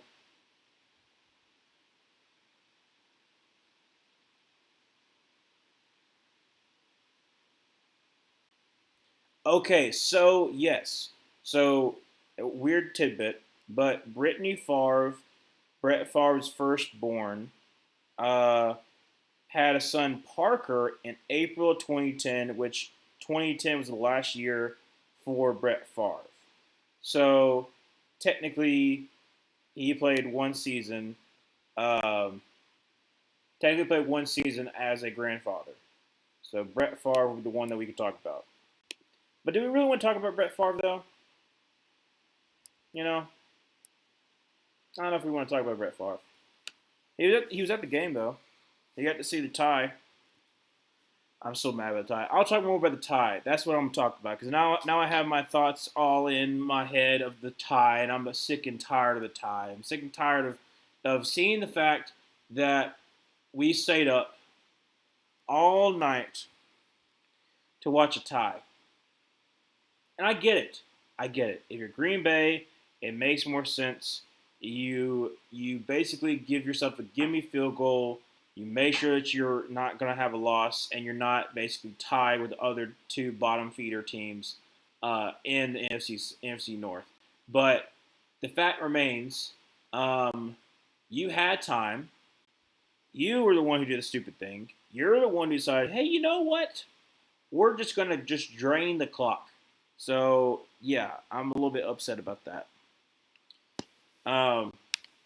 I'm upset that by the fact that we have these rules, and you change the rules so that each person gets a shot, but you still 10-minute quarters. Like, if you want to keep it the same, then just add 5 more minutes, make it 15. It's not that big of a deal. That gives a lot more time. Anyways, I'm gonna go get me probably A&W. I got some A&W, or I might give me some sweet tea. Now I'll give me A&W. All right, so hold on for a second.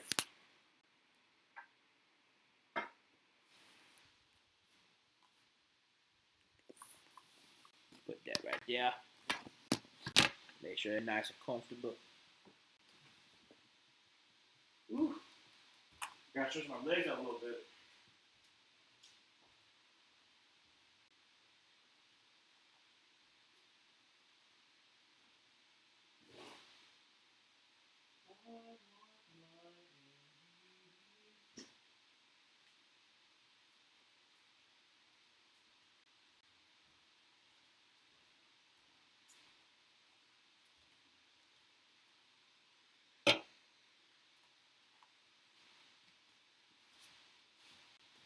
Oh, there we go. You gotta do that when you get to a certain age. I'm not old, but you gotta get that. You gotta do that when you get to a certain age. I've been told. Whenever you sit down, it's gotta be like, huh, you know, you gotta make grunts. I'm not a father, nowhere near it, but gotta get used to it. I actually take my ship, my A&W. Look at that nice little ASMR.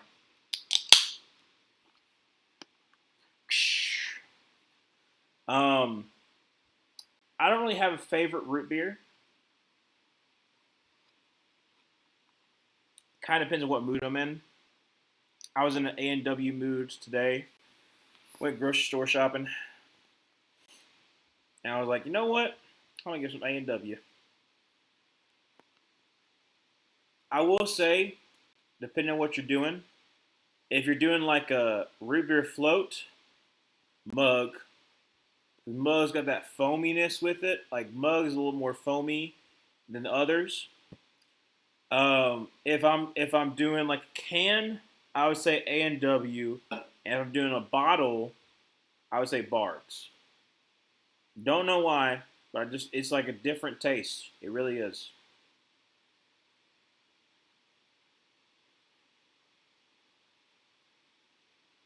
Very good. All right, about to be back. I started doing the sitting grunt ironically, then became a habit. Now I do it unconsciously. I mean, it does add a little oomph. It's like, ugh, you know, it adds a little oomph to it. You kind of got to, honestly, at a certain point. Or I'll do like if I want to go somewhere or I want to like leave, I'll be like, well, you just like kind of like do the smack and then the grab. Yeah, I do like the little smack and grab. But why didn't you let it go out of bounds? That's so dumb. 25-30 up to about the 30. I mean, up to 35-yard line, but still don't know why you don't let it go out of bounds. But yeah, I gotta do the about that time, and then you go like a little, you know, got to. Are they calling it the Miami Dolphins ball? Oh my gosh, no freaking way, dude. No freaking way.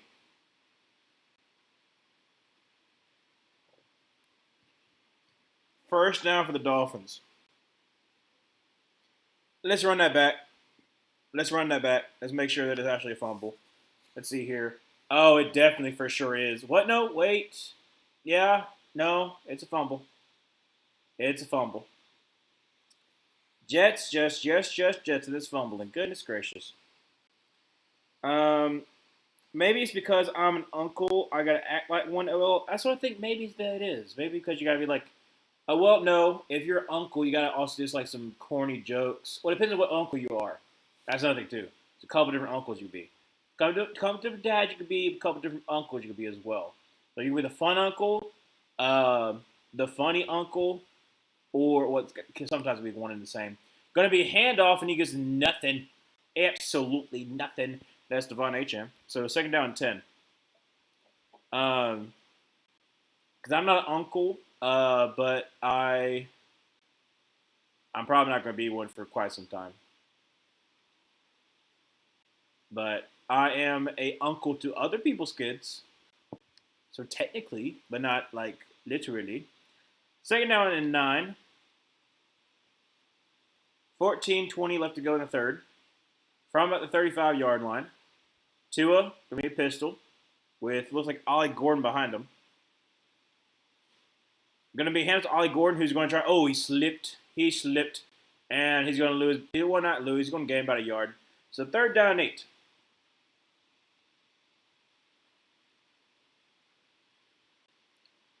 Yeah, either be the fun or the funny. Don't be the weird. We all know that one weird uncle. It's like, you go to family reunion. It's like, I don't know about that.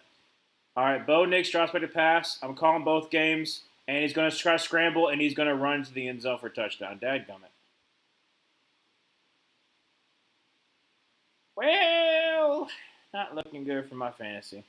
All right, so from the 34-yard line, Tua drops back to pass, empty set, and he's going to throw to the left side, and that's going to be caught. And that's going to be Tyreek Hill. Oh! Oh! Oh! Oh! Oh! Oh! Oh! Oh! Oh! Oh! Oh! Oh! Oh! Oh! Oh! Oh! Oh! He done for the rest of the year. Oh my gosh. Oh my gosh. No, I've seen that happen in a football game myself. Oh my gosh. Uh Tyreek Hill after that they're not going to show it again. They might not. Tyreek Hill, I'm trying to explain it the best way I can. Tyreek Hill after catching that ball gets tackled out of bounds, and then he just holds his leg up there, and his foot's like this. Like I'm saying, his foot's supposed to be like this. It's like this, and his leg's like this. Yeah, he's he done. Oh my goodness, I've seen it happen in real life too. Um, I've been a part of what I was the one that got hurt like that, but I accidentally caused someone to have that, and then I've seen it happen on the football field. So back is technically both times were no. First one was junior year, second time was senior year. But junior year, I was on the sideline, and I saw the guy's leg like flop over, and you could just tell it was like broken. It was like flopping over, and all you could hear was a scream. Uh, and that was like, oh my goodness, and that was a silent crowd. And then the one that happened, ooh, sorry, the one that happened, um, at practice. It was the It was the thing is, it was the last play of practice, and we were running to my side. It was a 3rd and 1 situation, and we're trying to whoever gets the first down doesn't have to do some more running. Like the other team has to do more running. So you're trying to make sure you get it. And they run the read option off the left side. I'm right tackle. They run the read option. Running back comes behind me, but then it goes underneath me. So he's underneath me. And so I'm pushing him while also pushing the defensive lineman. And then a safety comes down in submarines, which basically just basically just comes down and basically takes out the running back's legs. And I'm pushing him forward while his leg is staying still, so it breaks. And all I hear is screaming below me as his leg is broken. So, yeah, I can only imagine they're showing it again. Okay, so right here, it's literally just it is literally, you can see the bone. You can see it's like the elbow and the foot, which are like this, and you can see when it pops, and then he's just bringing it out like this. So yeah, no, that's oh my gosh.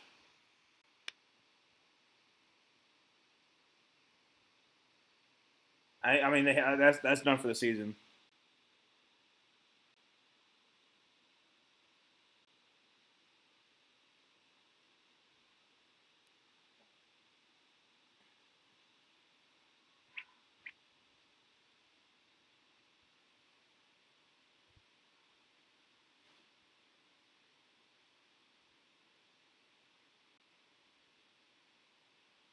All right, so game's got to go on.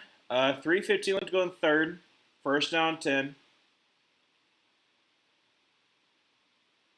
from the 24-yard line. Golly. Tua in pistol formation. Going to send a fullback in motion, hands it off to Achane, who's going to try the left side, and gets to about the 15 and get down to about the 13-yard line. That's a first down for the Dolphins.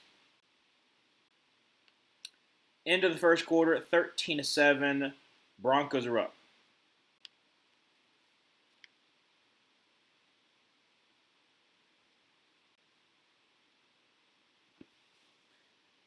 Well, since that Tua injury, let's see what people were saying about the Tua injury while we're doing this game.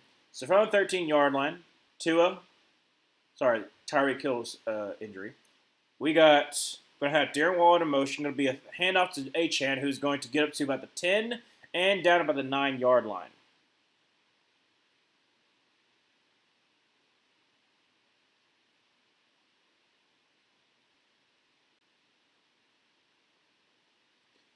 Someone said there is no reason to replay that Tyreek Hill injury. Yeah, I was surprised that they did.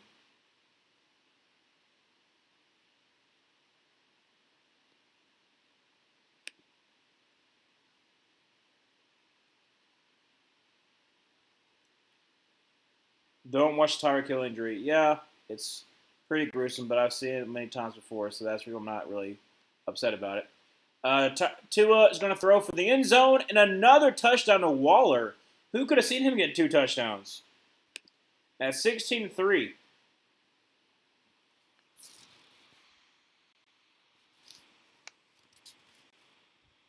It's 16-3, 11:33 remaining in the third quarter.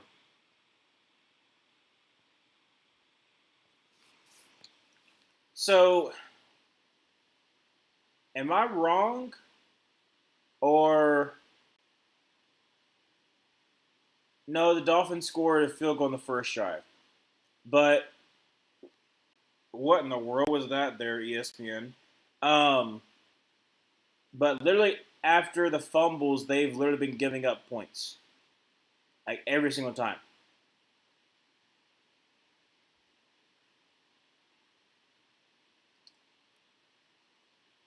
11:33 left to go in the third quarter. Jets gotta do something.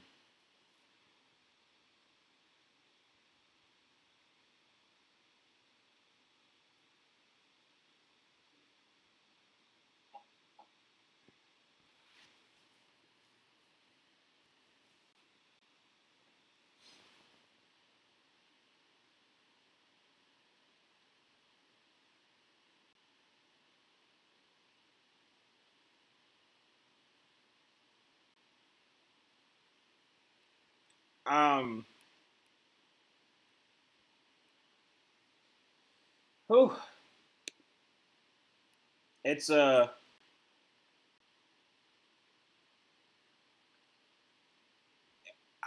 don't like the other thing too is this like obviously speedy recovery for Tyreek, but if the Dolphins don't have him the rest of the year, you still have Malik Washington who's been playing pretty decent. You got Jalen Waddle, but like that's a huge part of your offense. And now people are going to be keying on a Jalen Waddle. So and honestly, like I said, so like Tyreek is how old? He's what 30 years old.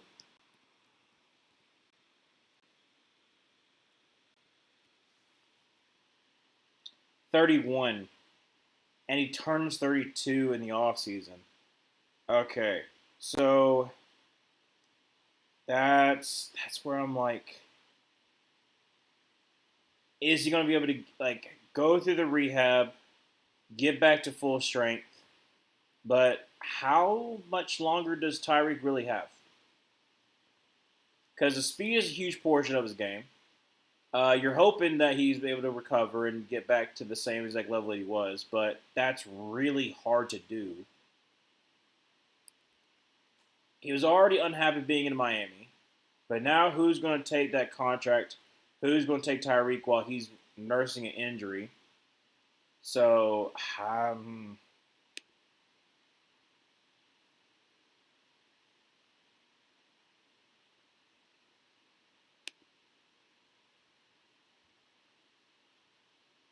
yeah, someone said it right here. I'm not jumping to conclusion, but those type of injuries are career-ending, especially for someone that's 31 years old.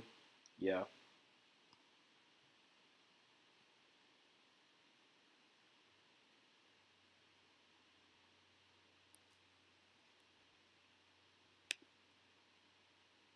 A lot of people talking about the injury as like kind of gruesome watch. I don't know, like yeah, but like I don't get squeamish by that kind of stuff. Like I said, I've already seen it twice in person, so I don't know. It sucks though. Ooh. 17-3, 11-26. Oh, first down 10. A little penalty on the Dolphins gives them a little bit better field position. Little formation by the Dolphins.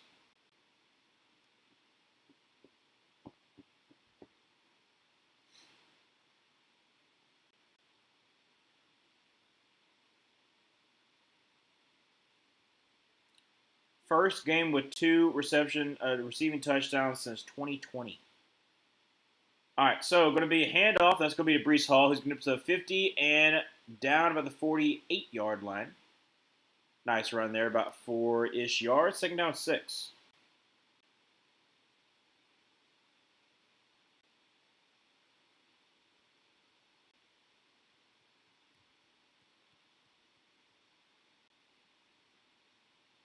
11 minutes left to go in the third quarter. Second down and 5, so they gave him 5 yards there.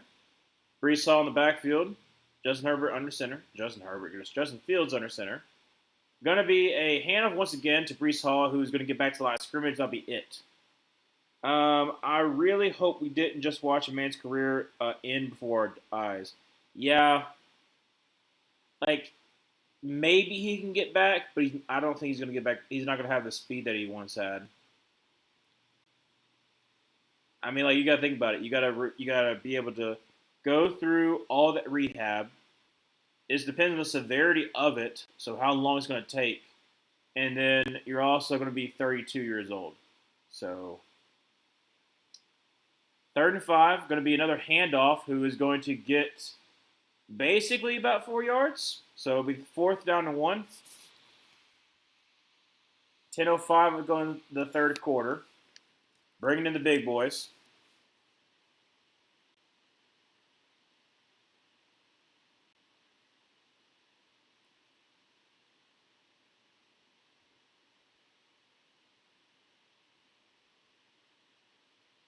All right, so like I said, got the big boys in there. Well, actually, not really. I formation. Going to send Mason Taylor into motion over down to the sideline, not sideline, to the field, and going to roll out. Justin Fields is going to reverse field, and he's going to get the first down. He's going to get up to the 40, up to the 35, 30, up to the 25, cuts back into 15, 10, 5, and touchdown. Justin Fields on 4th and 1 was supposed to be a PA boot, rolls back out to the left because literally he tried to roll out right. It was all covered. People were in his face. Cuts back, goes to the left, and scores a touchdown. Goodness gracious. Great job there with Justin Fields. 43-yard rushing touchdown.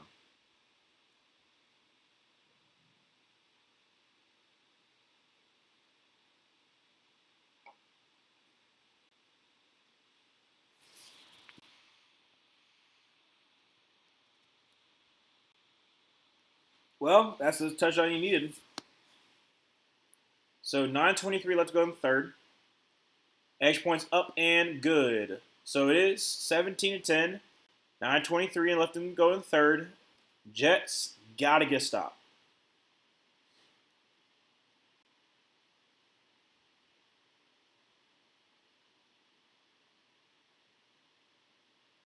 See, that's what I'm saying. I really like Aaron Glenn as a head coach. I mean, he's really like trying to step it up. Oh, looky there. I know her. She's a progressive commercial. It's Anna from it's Anna Garcia from Dropout. I've seen her in a lot more commercials. She was in what was that commercial she was in? Was it for Tide? It was for some kind of cleaning product, and now she's in a progressive commercial for the backup conversation. It's the backup quarterback thing, and Teddy Bridgewater coming in to help talk to the friend.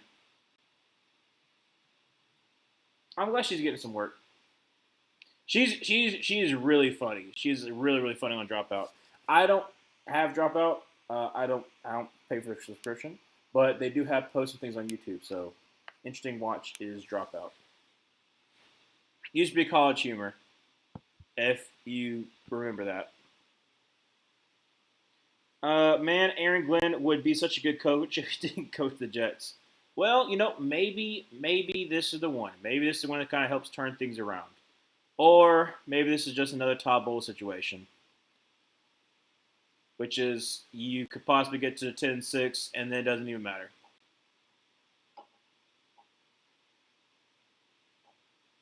Whew.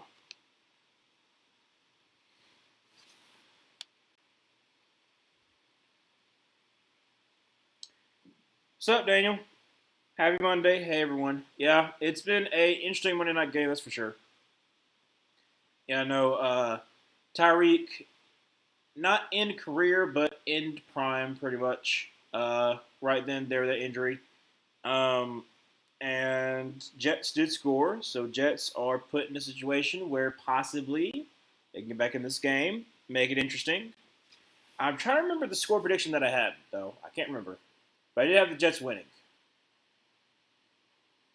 I think it was 24-20, but I might be wrong on that one. So there is a shot. There's a chance. So you're saying there's a chance? Yes, possibly. All right, let's look at the Bengals Broncos 3-7. See about the Bengals Broncos.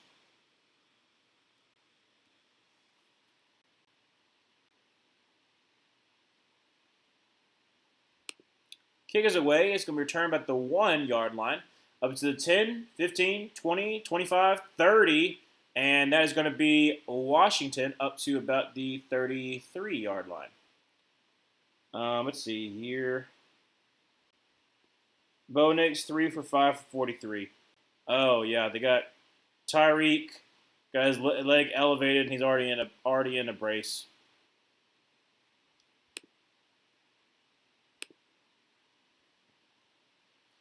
All right, so from the 32-yard line, sorry about that. Tua, under center, Ollie Gordon in the backfield.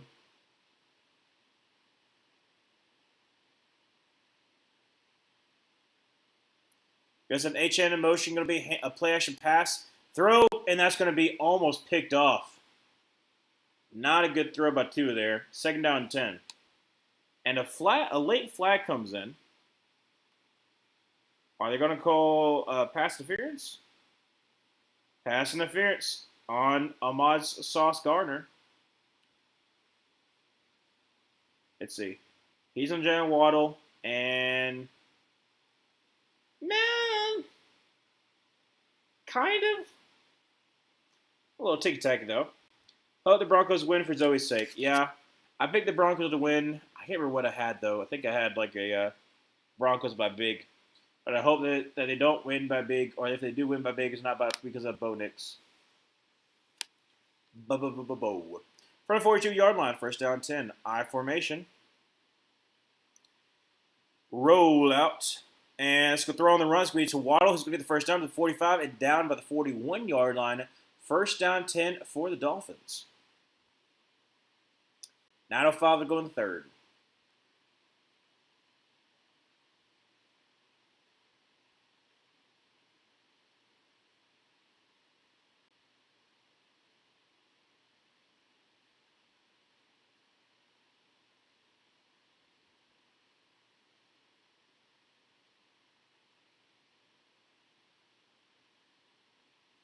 All right, so 8:40 left to go in the 3rd from the 42-yard line.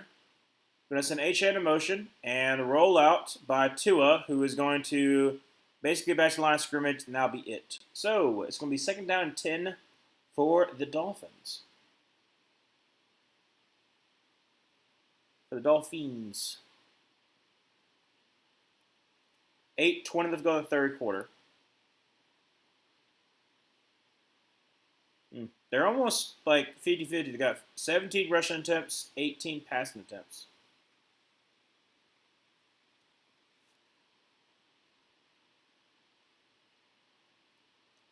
All right, so Tua going to have trips to the right. Going to bring a Kane in a motion, throw him to the ball, and he is going to be wrapped up for about a 1-yard gain, and that is Oliver. Nice job there by Oliver. It's going to be 3rd down and about 8 for the Dolphins.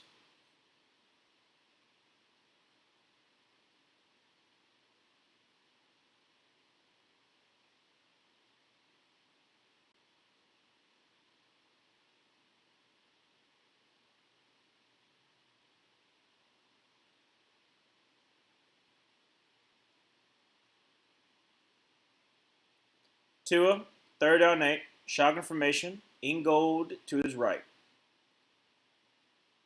Draws back a pass, and gets some pressure, steps in the pocket, rolls up to his left, going to try to run for it, and he's going to, ooh, golly, no way. No way. Yeah, no, you need to talk that over. That should not be a penalty. He went over him.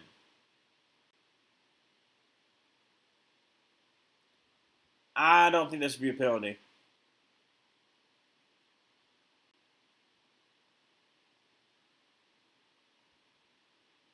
Okay, to his running. Well, actually, hold up a second, maybe. What is this camera? Goodness gracious, what are we doing?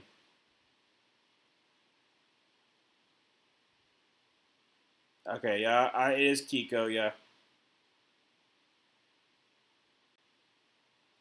It's a little hard, though. Like I said, he's going full speed.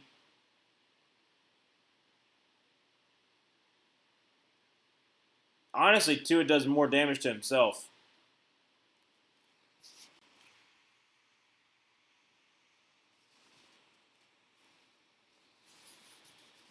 Well, it'll be 1st down 10.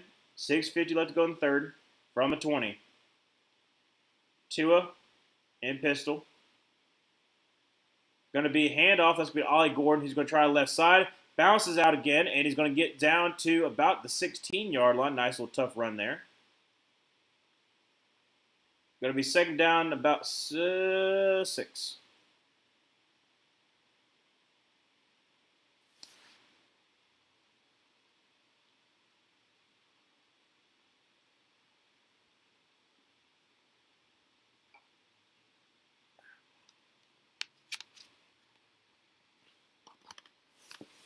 Second down, 6. 6:06 left to go in the third quarter. Still 17-10. Dolphins are up.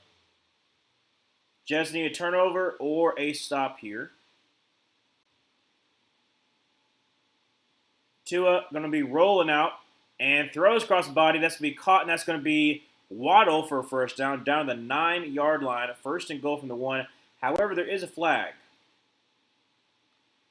Tua cannot keep scaring us like that. A routine hit should not scare us so much. Honestly, shouldn't it?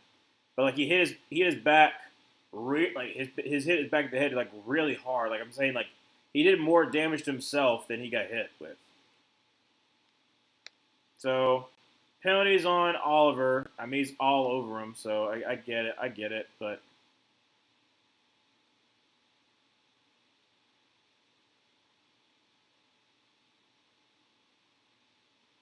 all right, so first and goal from the 9. 5:30 left to go. It's the third quarter. Tua, pistol, tight end in motion. Niles will pitch to Achane, who is going to a sidestep and just get into the end zone. I mean, he made like 3 people look silly. That's Devon Achane for you. So 23-10, 5:20 left to go in third. Jets had chances again to stop. Let me check and see. I just saw the Broncos are in the red zone. That's not good for me. That's not good for me.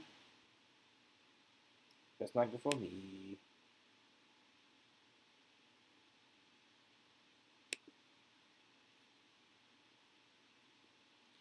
All right, so extra point is going to be up and good. So it is going to be 24-10.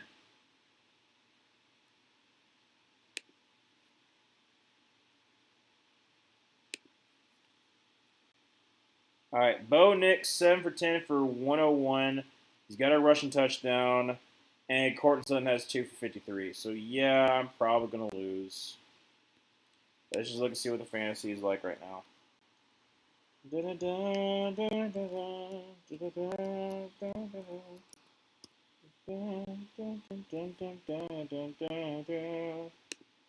a fantasy, or I could do a different fantasy.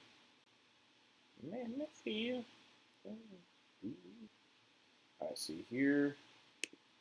Show me the facts. It's a Carfax commercial, sorry. Let's see here. Can you show me, kind sir, what are the rankings? Show me. Ranking.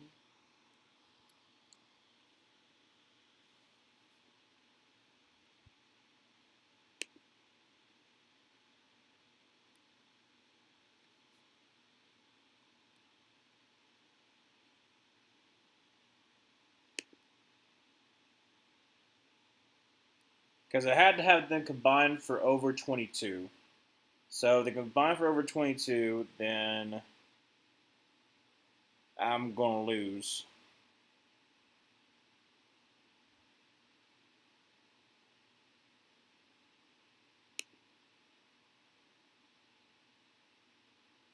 Return to Zootopia. That happened like 9 years ago.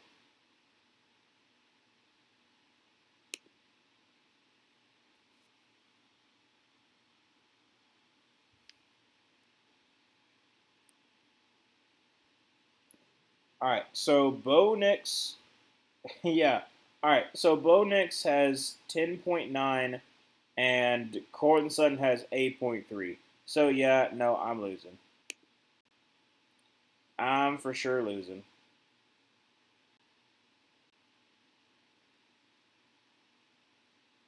It's alright. It's alright. It's okay. Don't let trouble get in your way. Just believe and have faith. Let's see. It was to kickoff's about to be underway. And that's going to be a touchback.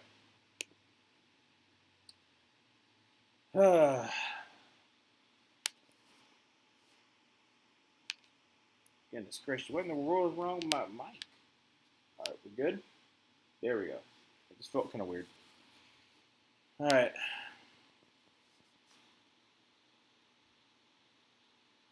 I mean, Adams was there. He was there. He just got sidestepped.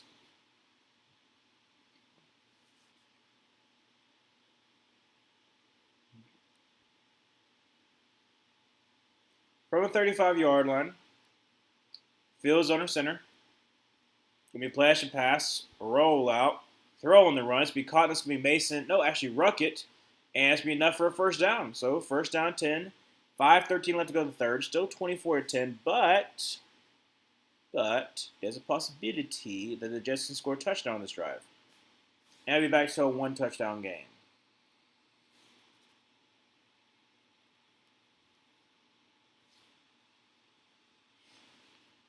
Under center, gonna send Mason Taylor in motion over to the right.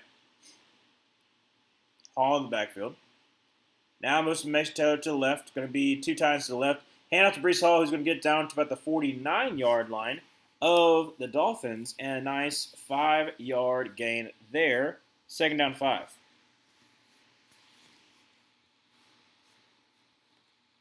My computer's getting really, really hot. Goodness gracious. That's why I got to get me not a new one, but a newer used one. I can't afford a new one. All right, so second down 5. Breece Hall to the right, Davis to the left. Shotgun formation, Fields, and it's going to be a handoff to Breece Hall, who's going to get nothing. I think he technically loses like half a yard. So the third down about 5. Ooh. He is not doing good. Well, not Breece Hall. But Bengals aren't doing good.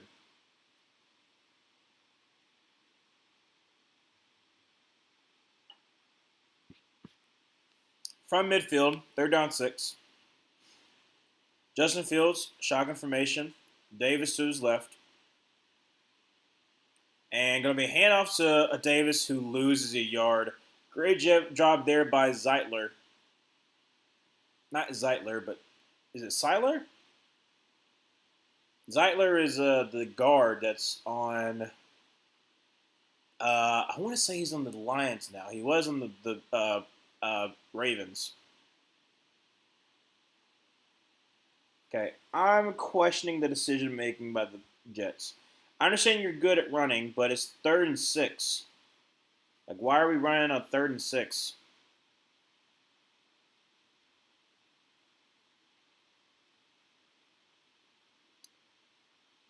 All right, punt is away, and it's going to be a booming punt. Fair caught by the 10-yard line. First down 10 for the Dolphins. 2:35 left to go in the third.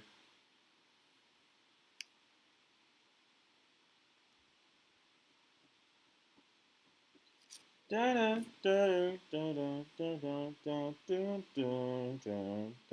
lot of times my mind kind of goes awry. It's random songs that just starts popping up in my head.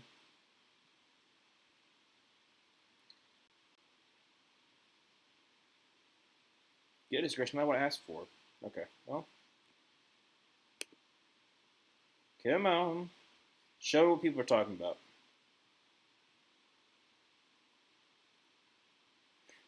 The Bengals are a resort to how I would play Madden. Just throw it deep on every play and pray for a miracle.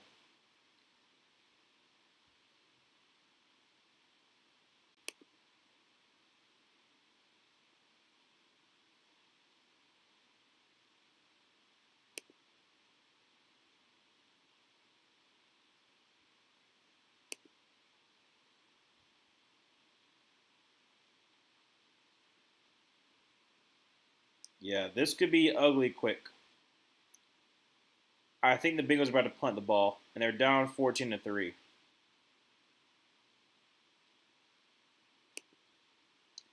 Honestly, I would just love for Bo Nix to throw a pick right now. When he gets the ball. When he gets the ball. For like no reason whatsoever, just kind of keep the Bengals back in the game. That's why.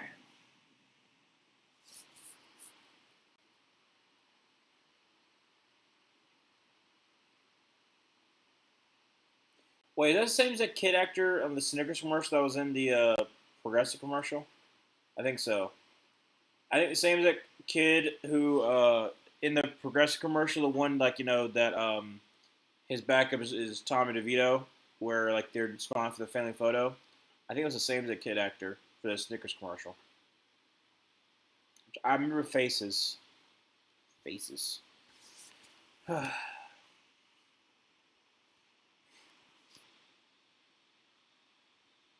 Da, da, da, da, da, da, da. Goodness gracious.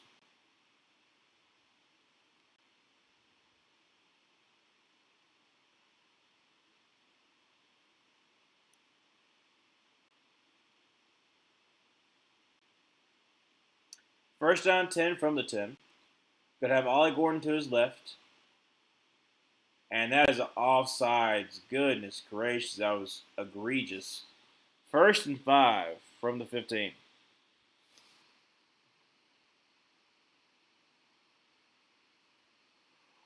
Whoa! Goodness gracious.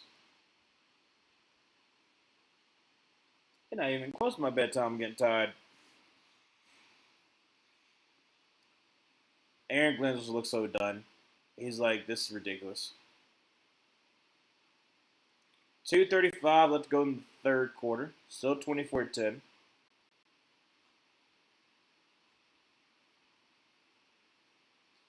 Tua under center. Goes an in golden motion. Going to be a play action pass. And step in the pocket. Roll out. And is going to throw on the run and incomplete. Second down 5. 2:28 left to go in the third quarter.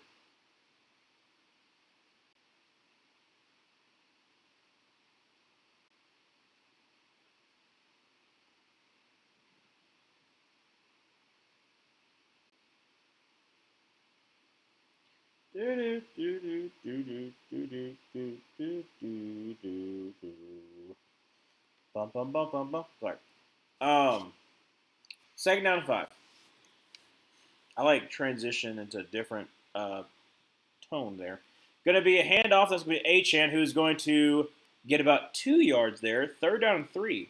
What's up, Dobie? It's been 1 week. It's been a very interesting game to say the least. Emmanuel and I watched the possible end of the prime, not the end of the career, but end of the prime of Tyreek Hill. We've seen 3 fumbles from the Jets that have turned into points for the Dolphins. And we've seen the Dolphins almost give up 200 rushing yards. And it's not even the end of the third quarter. Tua, shotgun formation, drops back to pass, and is going to get some pressure, and is going to avoid the sack, throw out of the sack, and that's going to be incomplete. Try to get to Malik Washington, and that's going to be a 4th and 3 and a kick away. Only down by 2 scores. 137 left to go in third, and a whole another quarter. I mean, Jets, you got the opportunity right here. Right here, right now. You're going to have good field position. I believe in you. I want to believe in you. I want to have faith. I got just songs is coming up to my mind whenever I say any kind of word. Kick is away, and it is going to be a booming kick. Down to the 20, up to the 25, up to the 30, up to about the 35-yard line is where actually about the 36-yard line, where the Jets are going to start off the ball. 1:24 left to go in the third quarter.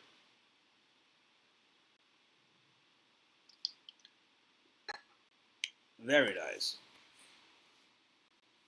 They talked about the fake spike earlier that happened on Aaron Glenn.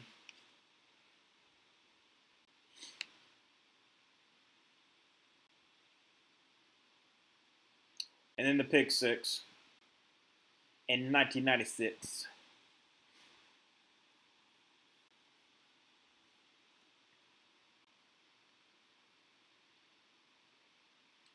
Under center from the 37-yard line.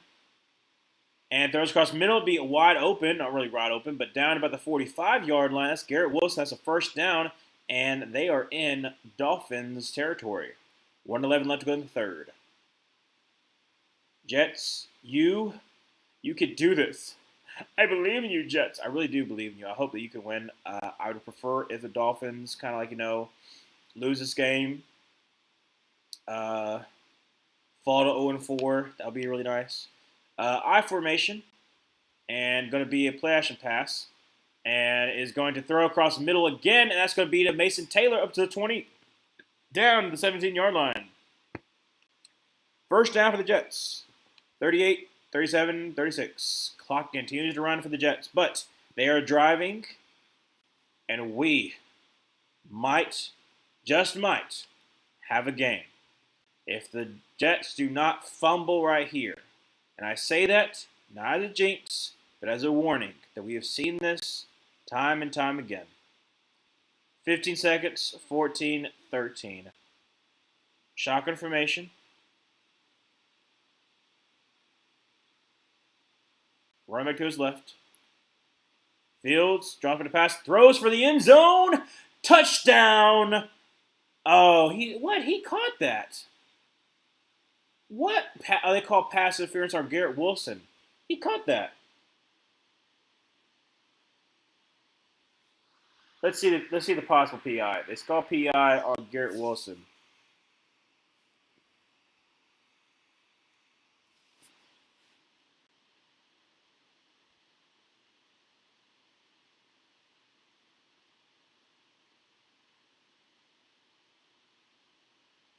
Can we see it? Can we see the pass interference? Because it was a nice grab by Garrett Wilson. All right, I see here. What? You called on that?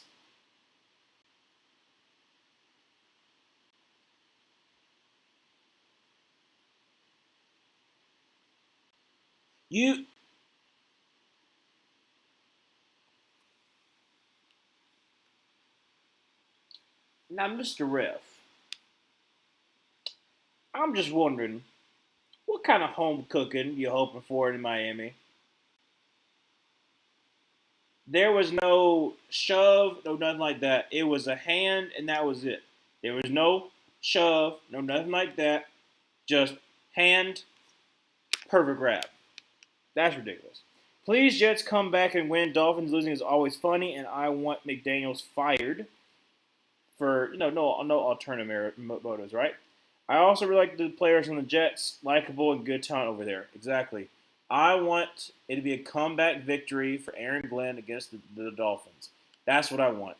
But this dadgum ref, he's just taking it from us. And it's sad to see. It really is. You just can't help some people, you know? But really and truly, that was not a pass interference. That was ridiculous. That was honestly ridiculous. And it is ridiculousness.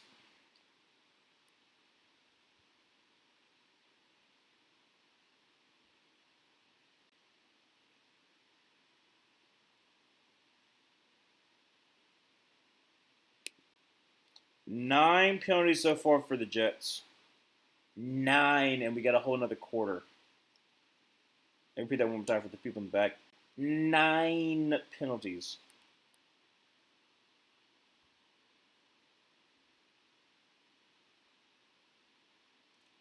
Ooh. The fear is Dolphins wide receiver Tyreek Hill suffered a dislocated knee. It was definitely dislocated. It was definitely dislocated. That's for sure. It would end his season if confirmed. I think we could go ahead and go on the limb and say that it's more than likely going to be out for the season. New photos show that Dolphins wide receiver Tyreek Hill bone went through his skin and was popping out of his pants. No, that's what I'm trying to tell you. Like, Literally, you could see it. It was like an elbow. It was like popping out right there, and his leg and his foot was like this. So yeah. So yeah. All right. So second, first down and 20 from the 28-yard line after that incredibly horrible call. Drops for the pass, and Fields going to check it down. That's going to be none other than Breece Hall up to the 21-yard line. By the way, the Broncos are in the wed. They're in the wed zone. And there's going to be a flag, and I believe it's going to be something. I believe it's going to be something.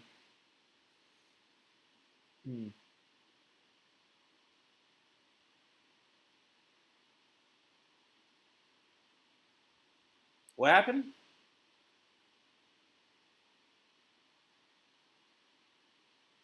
So was it after the pit? Was it after the play? It's on Simpson, which I wish they would show what happened. Because I can't. I don't know what happened, but unnecessary roughness. Let's see here. All right, so he's on Kenneth Grant. Oh yeah. Oh yeah. No, he literally was like, I'm gonna use my shoulder after I push you down the ground. Use my shoulder to go at your helmet. He literally was like, yeah, and he literally just like shoulder first. So that's 10 penalties for 86 yards for the Jets. Dolphins might have cracked and paid the refs. Definitely, they wouldn't compromise the integrity of the game with tampering, right? Right.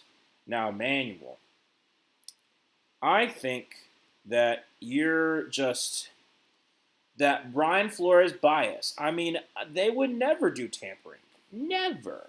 Never. No, I'm just kidding. All right, second down 27 from the 36-yard line.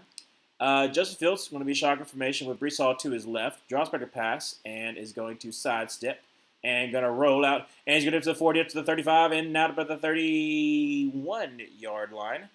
And is he okay? Okay, he's good. He's good. We're good. We're good. We're fine.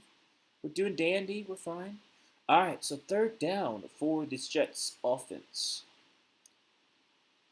I forgot Judon was in the old Dolphins.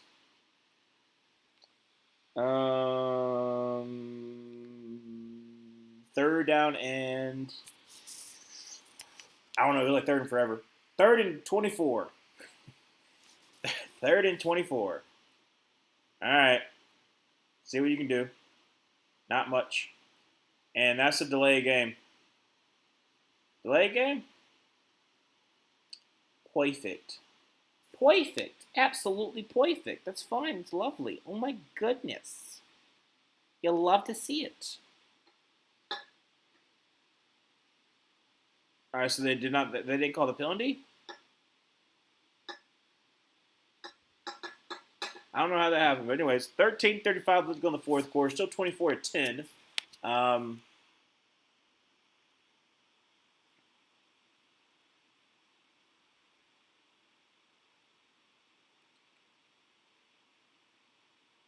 to be an empty set.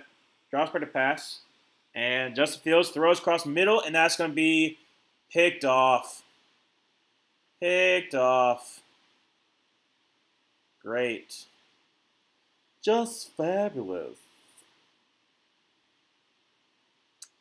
Judon is in fact a Dolphin. Makes sense since that they signed him.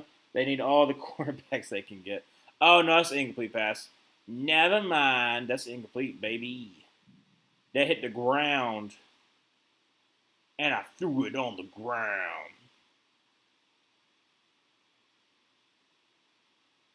All right, so field goal here by Nick Folk. Already made a 58-yarder. Folk. Sure likes that folk music. This is a 50-yarder from the left hash to make it an 11-point game.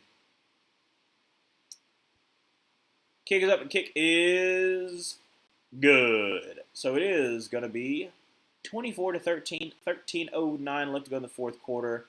Jets technically still in this one.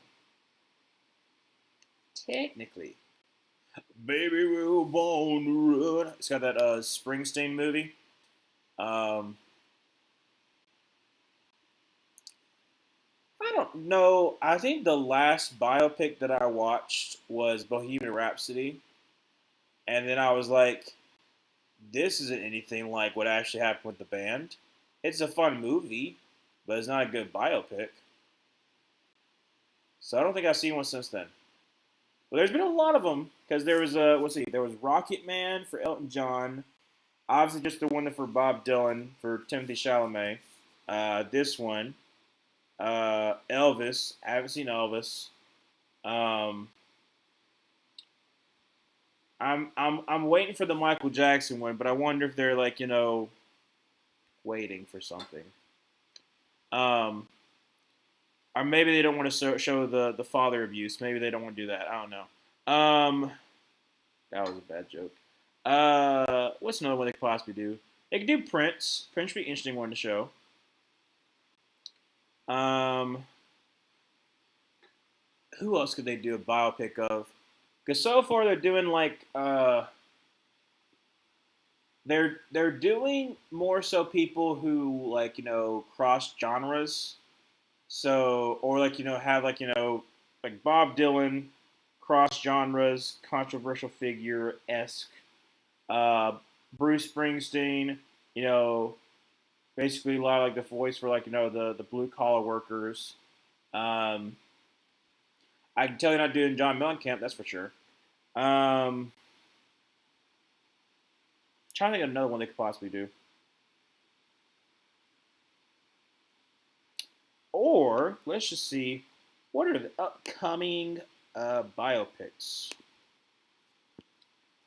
Upcoming musician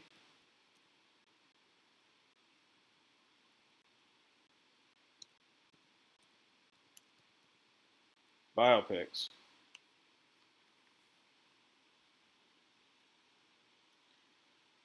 Um.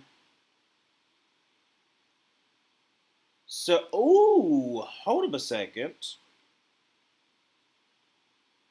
Wait, Antoine's doing Michael? Hold up a second. Hold up a second.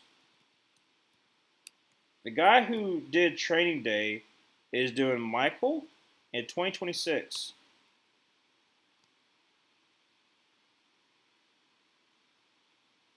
Jafar Jackson is the one who's playing Michael.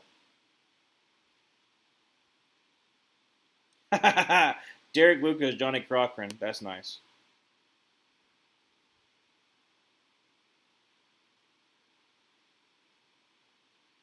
But that's kind of nice, though. That's kind of nice.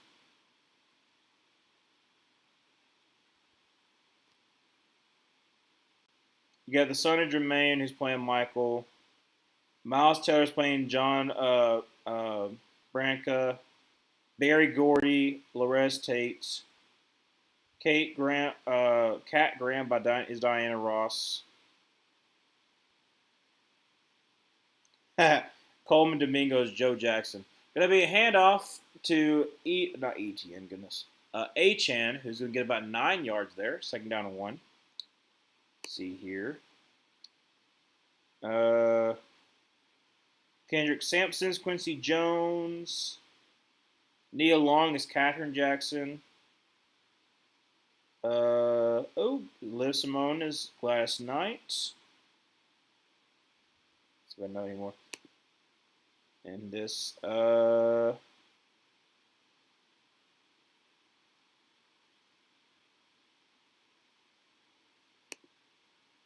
second down two from about the 42-yard line. Tua going to be handoff to Devon Achane. He's going to try the right side and absolutely get swarmed for 2-yard loss. Third down and 4. Interesting. I didn't even know they're doing the Mike one, but they're doing the Mike one. Such a terrible injury. Prayers for Tyreek Hill. I finally saw it. Yeah. Yeah, it's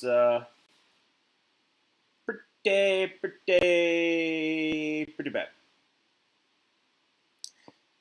11:45 would go in the fourth quarter. Third down and 4 from the 40-yard line. Got to get to the 44. A lot of fours there. Tyreek Hill, shotgun formation, and is going to throw, and that's going to be, oh my gosh. Now, Tyreek, maybe, all the head traumas kind of hurt your head a little bit, but I don't believe that Darren Wall is 8'7". I don't believe so. I might be wrong. But yeah, Dobie, it was not pretty. I was talking about earlier that I've seen 2 of those in person, and it's not pretty. I was a cause for one of them, and that was messed up when it happened. And it's going to be almost blocked. Ooh, fair caught. What are you doing? Oh, Jets. Hey, Jets. Can I ask you something? Do you know about field awareness? When you're receiving a punt, you're backing up pretty far. Maybe you could look around your surroundings before you throw a fair catch at the 3-yard line.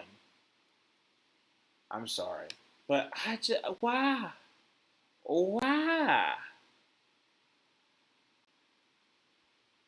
From the 3. The 3.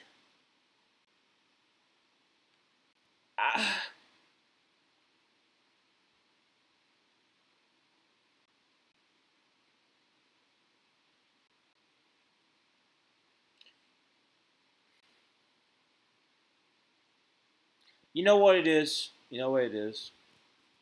I think the Jets want to have a false sense of security for the Dolphins. And they're like, you know what? Y'all came on us, phrasing. Y'all were at the 4-yard line. Y'all drove 96 yards. We're going to drive 97. Okay? You're not going to one-up us. Backing on up there, going to take a fair catch. Pay attention. If you, I'm sorry. Look, I know I ain't never been a punt returner, but I got some kind of special awareness to know, hey, I'm backing up a lot, and hey, I ain't got no one around me. Maybe I can look my surroundings, or look down and see, hey, that's 5-yard line in front of me.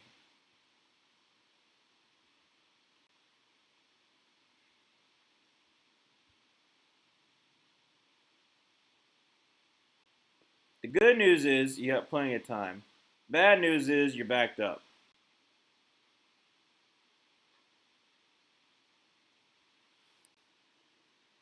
That's Williams' second bad decision of the day.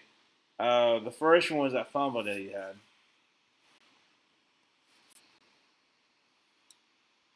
All right, it's almost halftime in the Broncos game.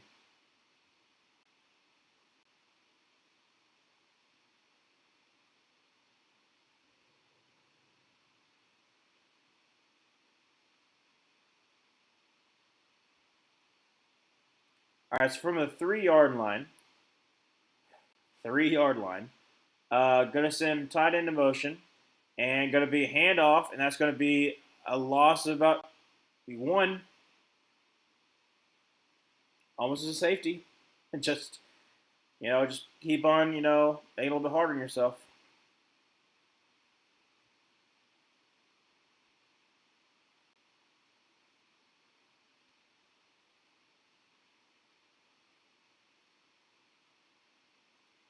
All right, so from the 2-yard line, Justin Fields under center, Brees Hall in the backfield. Going to be handoff, and Brees Hall is going to try the left side and get to the 5-yard line. Is that something? 3rd down and 8. And the Broncos scored before half. Let's see who scored it. Who can it be now? Who can it be now? Oh, see, it doesn't even matter. Bonus, Courtland Sutton, there was no chance for me. My fantasy night ended at halftime. Before halftime. Third down, 8. Shotgun formation. Justin Fields. Josh back to pass. And he's going to throw, and that's going to be completed. Mason Taylor gets the first down up to about the 14-yard line. First down 10 for the Jets. 9:55 to go in the fourth. Jets got to score on both of these drives.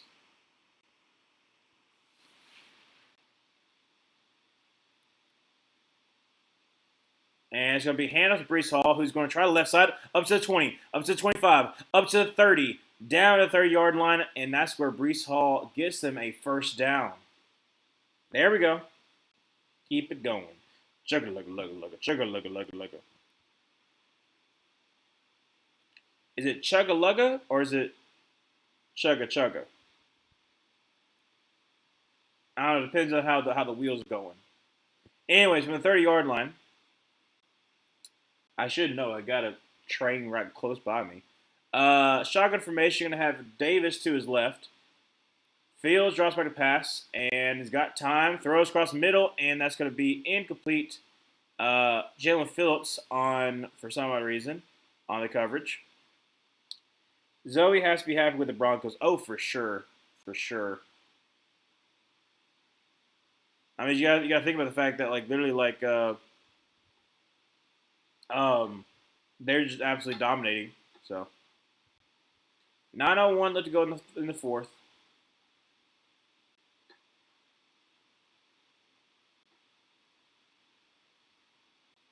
Go to me in shotgun formation. Mason Taylor came into motion. And Fields, well, it's a delay game or false start. I don't know, late penalty. False start.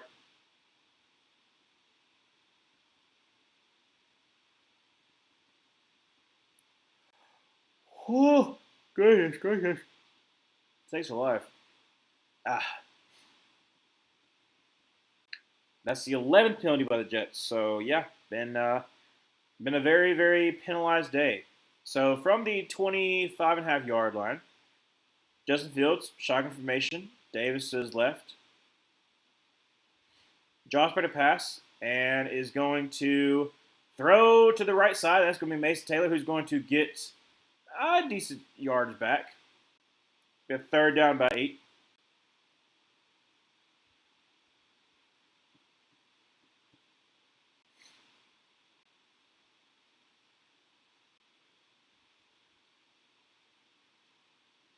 No, third down 5. I was totally wrong. 5-yard gain on that one. Sorry.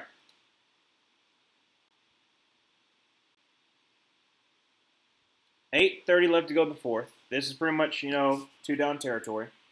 You can't keep on, taking up so much time, though. I know you started at the 3-yard line, though. All right, so play clock at 3, 2, 1. Barely snap off. Fields is trying to avoid the pressure. That's going to be a flag. It might be illegal as hands to the face, or it might be a holding. Depends. The right guard's helmet came off, so I'm assuming it's illegal as hands to the face. Joe Tippmann.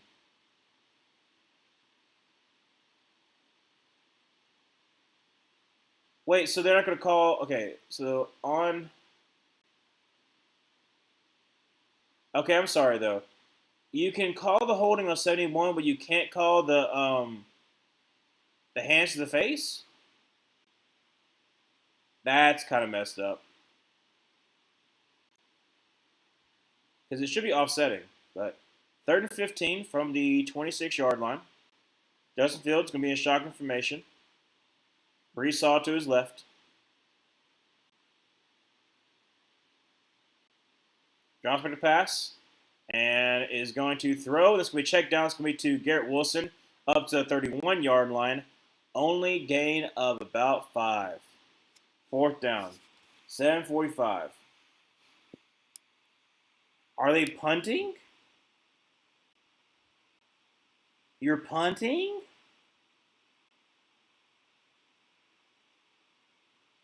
It's 7:30. What?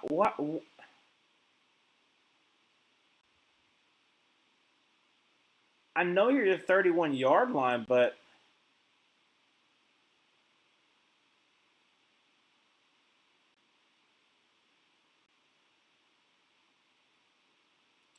Kick is away. And going to be at the 25-yard line.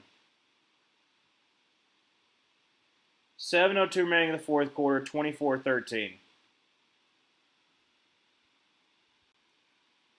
If you would have told me at the very beginning of this game that Darren Waller would have gotten 2 touchdowns, Jets would have gotten close to 200 yards rushing, and we would have seen Tyreek Hill's year come to end, I would have believed you with the 200 rushing yards, but that's it.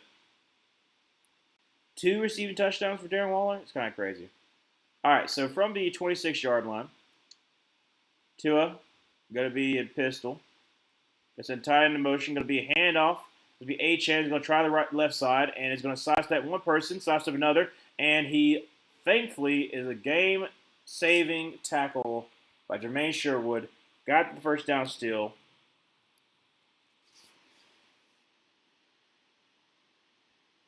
I mean, if Sherwood doesn't make the tackle here, he's gone. And that would have been game.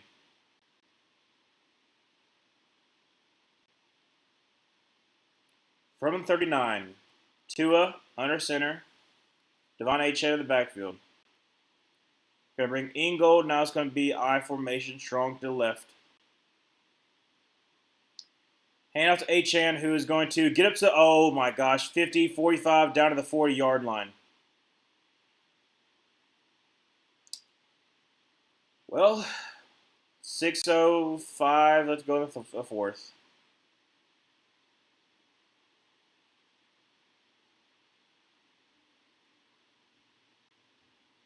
Yeah, it's pretty much going to be Dolphins. Pretty much going to be Dolphins.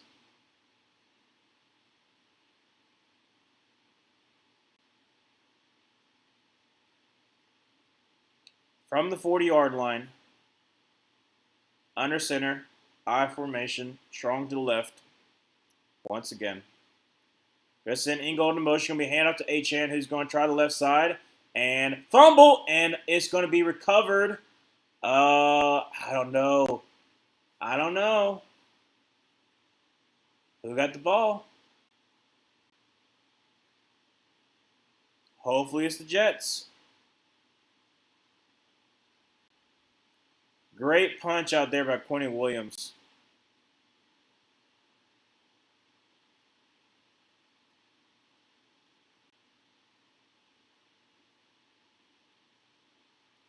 What's up, Jack? Dave threw the game in the trash when he decided to run the ball on 3rd and 10 that basically told Bryce on the second drive we had no faith in you to get the first down. I don't know.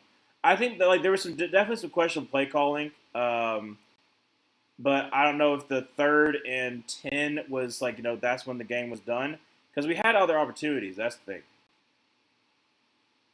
We had other opportunities. It was literally on the second drive, we were still up 6-0 because the Patriots had a 3 and out. And then we just decided to, get complacent once we got to the 40-yard line, 3 straight times. There was the punt return for a touchdown. That was one of the drives we saw on the 40-yard line.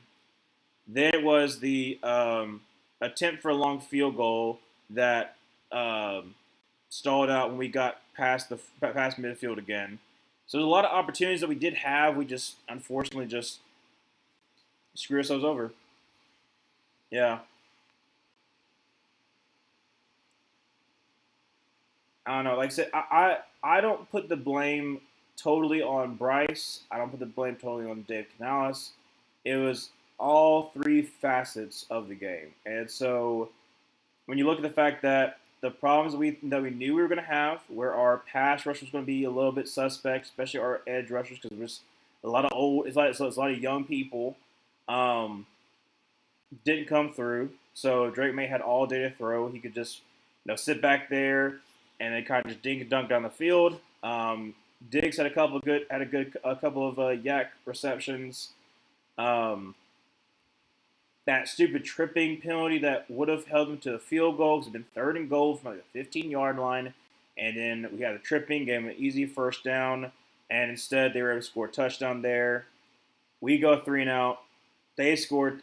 They scored touchdown after a punt return almost went all the way back. And then basically at that point, we were pretty much like we almost had no shot in the game.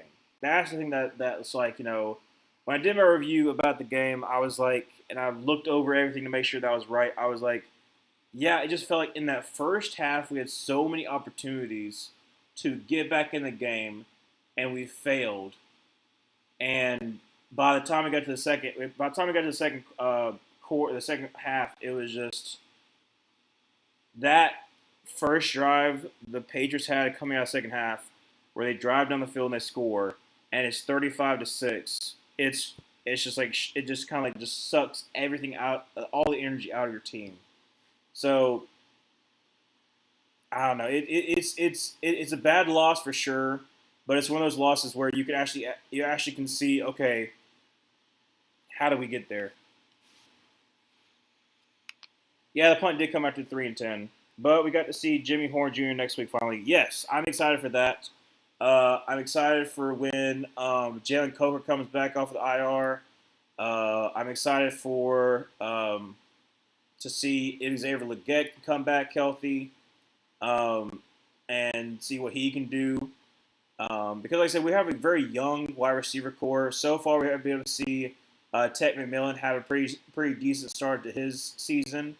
If we can see a little bit more, someone else step up in that number 2 role, whoever that is, then I can feel a little more confident about us moving forward. I think that there is a lot of knee-jerk reactions to the Patriots game. From the 18-yard line, Tua, pistol formation, going to send tight end in motion, going to be a handoff. That's going to be Devon Achane, who gets maybe a yard. So 4th down and 9. But I think it's more. It's a thing that I constantly see all the time with Panthers fans. And I don't want to dog on us, but I'm gonna be truthful. I don't think Steve Smith's comments are totally true, but there are a section of Panthers fans that are so just anything bad happens, fire everyone, fire everyone. We need to go with somebody new. Da da da. But if you actually think try to think logically. Okay. We need help on our defense so much. So, in a kind of suspect quarterback class, you're telling me that with Bryce Young, who has not been what we were hoping for in year 3, but your plan is, hey, we're going to get rid of Bryce Young and we're going to go after a quarterback with our first-round pick? Kick is up, kick is good. 27-13, 3:33 left to go in the 4th quarter. That's what I don't understand. I don't understand it from Panthers fans that I believe that we've got so used to not winning, definitely not, so used to losing that if there's anything that's negative, we want to push it away. And sometimes that's just a growing pain. You have to understand that. And the fact that I think the Patriots are a decent team, but we just obviously the strengths that the weaknesses that we have got amplified in the Patriots game. Not having a pass rush allowed for Drake May to do whatever he wanted to do against us. Having really bad, it was terrible. A terrible facet of the game was the punting unit. So that was a huge difference in the game. And then some of the execution and play calling by Dave Canales and also by Bryce Young of why aren't we running the ball more? Why aren't we, trying to find different ways to get him the ball? Whether that be through screen passes, whether it be through drags, to try to get him away from Christian Gonzalez, who's legitimately a shutdown corner. And at times we were able to do that. The times we had Carlton Davis on T-Mac, it actually worked well for us. So it's one of those things where it's I think I'm not going to say totally just flush it down the drain and just be oh, we'll be fine. I do think that we need to see how it goes in the next 4 weeks, because the next 4 weeks are, really the next 3 weeks are some winnable games, but it's still gonna be hard regardless. And let's just see how it goes. But like after week 4, I don't think you can totally say how a team is after 4 weeks, and especially because like we have lost and we have won games just the most randomest ways, and none of them have been the same.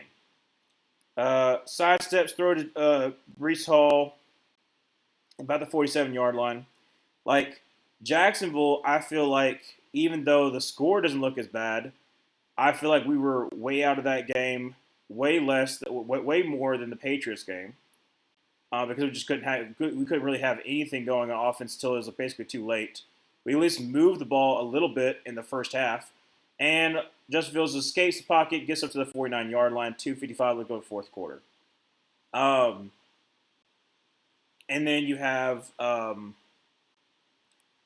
the Cardinals game. We put ourselves in a bad hole because of two turnovers, and then Bryce basically has his best game in his career. But after that, almost a pick, and it's gonna be second down 10. 2:33 left to go in the fourth. But Bryce Young, like I said, is almost able to bring us back, and then Calais Campbell shows off his grown man strength. But then you have a dominant win over the Falcons, where really and truly you don't really get any pressure on the Falcons. It's really just Michael Penix has the worst day possible, and we capitalize.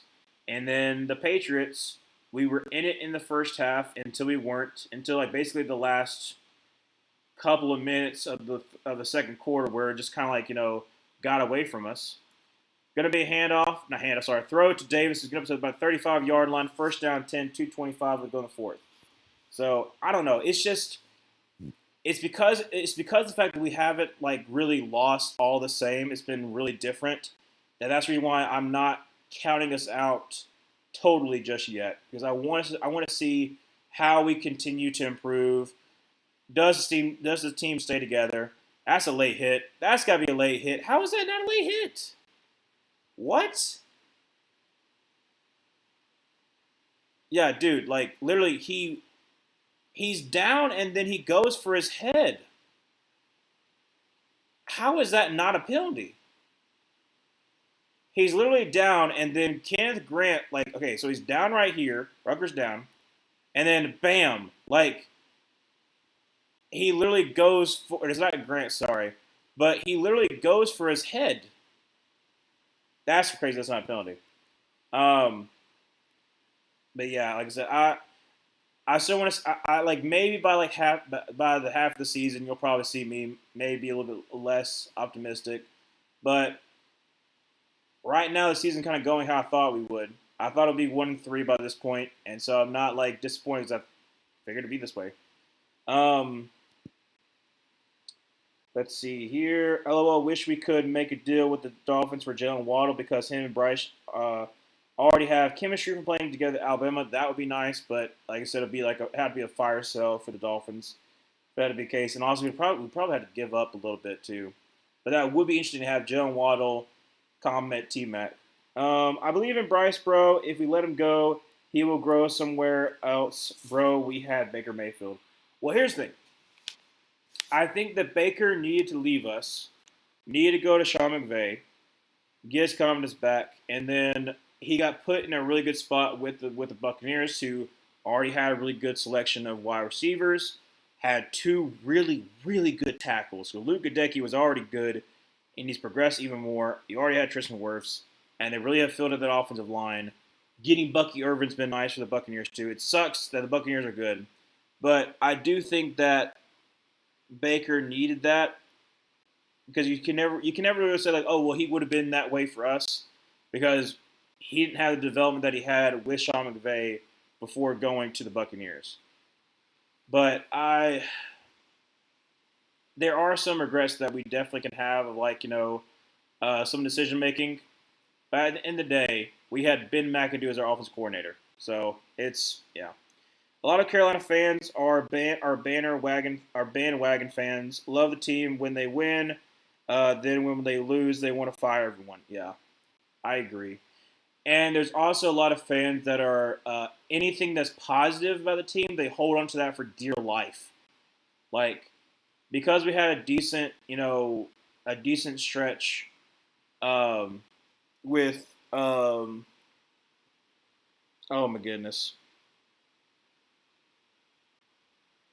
Steve Wilkes. Because we had a decent stretch with Steve Wilkes' interim, they hold on to that, and a lot of Panthers fans feel like, oh, we would have been competing for the division. We have Steve Wilkes as head coach. From the 23-yard line, going to be a throw to the left side. It's a knuckleballer. Goodness gracious. Second down 10, 156 to go in the fourth. Because I do want to make a video kind of debunking a lot of the things that are said by Panthers fans.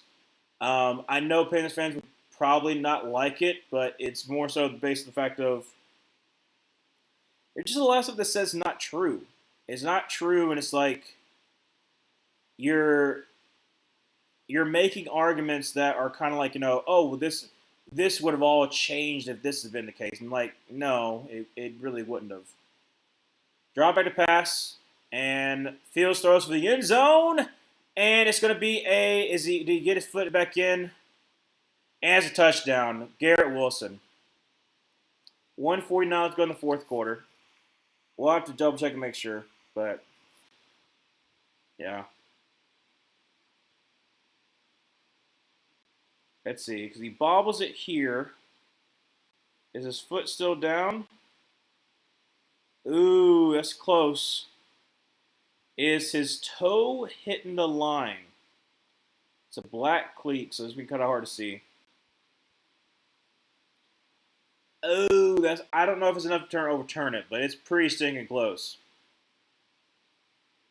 Just give him a touchdown. Make it interesting. Better late than never, that's for sure. All right, so they are. Wait. Why are you going for two?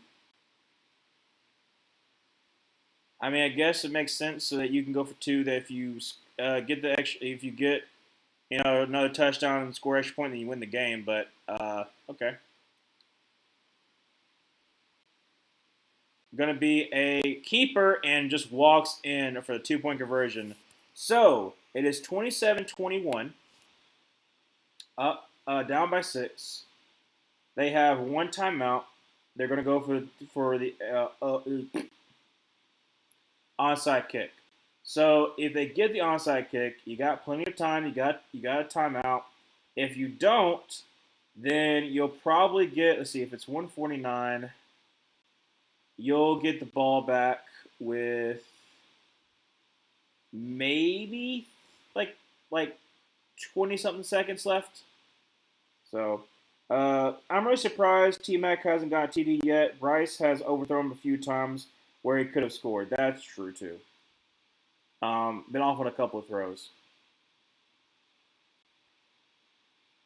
I think going against the Dolphins, I would probably bet that he might get a touchdown against the Dolphins. Because the Dolphins secondary is just not good. It's not.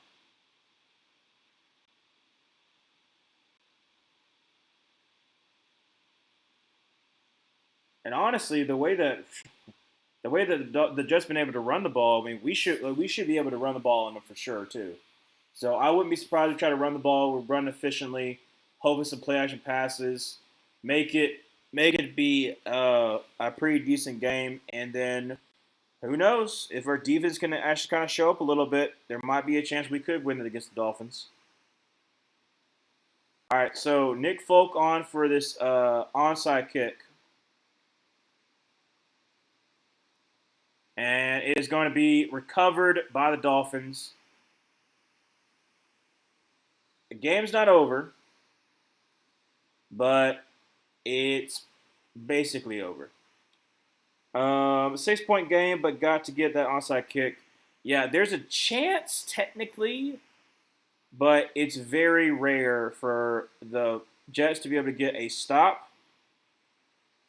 Then they have to have a punt. They'll probably be pinned deep, and then they'll have like maybe 20 seconds. So, yeah. I formation, you got to hope for to get like a fumble. Going to be a handoff to Achane, who's going to try left side and get back to line of scrimmage. That's it. 1:44, and timeout was called by the Jets. So from this point on, yeah, about 20 seconds because you got about 4 seconds plus the punt. So really about 18, 17 seconds is what they're going to end up with.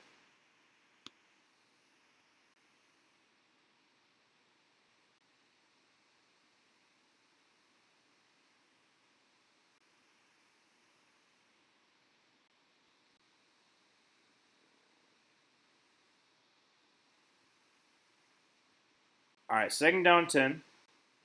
141. Sorry, 144. Sorry. Sorry about that. Sorry, another burp. Hand off to Achan, who's going to try the middle of the field and gets about 2. Third down and about 8.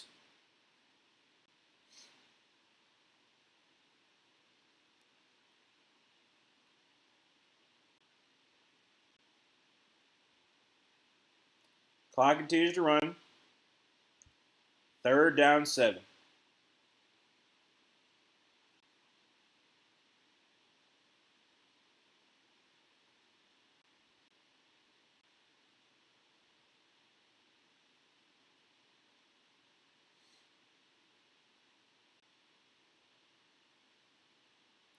All right, third down 7. 2 are going to be handoff, and that's going to be to Ollie Gordon, who's going to lose yardage and back at about the 40-something yard line. Clock continues to run. Oh wow, it's even less time than I thought it was going to be. It's going to get down to 12 seconds.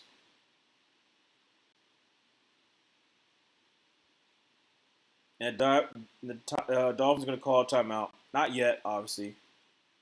Drain the clock and then call a timeout. But a lot of people who are fans really don't understand the game. Anyone screaming fire Bryce doesn't understand the depth chart. Plus, not every quarterback is Cam Newton, Josh Allen, or Pat that can cook exactly. Like, I understand that your expectation was third year, he's going to go off, that kind of stuff. And he still potentially could. But it's early in the season, and it's not like, you know, oh, he's going to be an absolute game changer right here, right now. When we still have a very young wide receiver core who's trying to find his footing. We have 2 major injuries to our interior, which, I like Caden Mays, so I'm glad that he's there. But we're still kind of like, down our best guard. So, like, there's still some problems that are there. And then our defense doesn't help us out either, where give us favorable field position or also just give us stops. So, going to be a punt, and it's almost blocked. Ooh. And it's going to be for a touchback. Wait, they said it didn't hit. Oh, that's 2 seconds from the 1 yard line. Wow. Yeah, with little ingredients, that's for sure. I'm surprised it didn't hit the end zone. Let's double check and make sure it didn't hit the end zone. That was incredible placement. No, not right there. Show the thing before. They show the tail end of it. I want to see if it didn't hit the line from beforehand. All right, so 2 seconds. They got to go basically like 99 yards.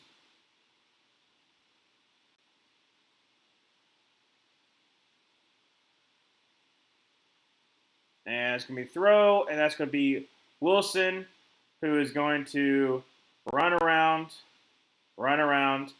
10 to 15, and caught. That's going to be Ruckett, who is going to throw, and that's going to be a flag. It's going to be incomplete. All right, whatever. With 2 seconds left, and they need 90-something yards to go down for a touchdown. Don't think it's going to happen. Game over. Yeah. No, I didn't.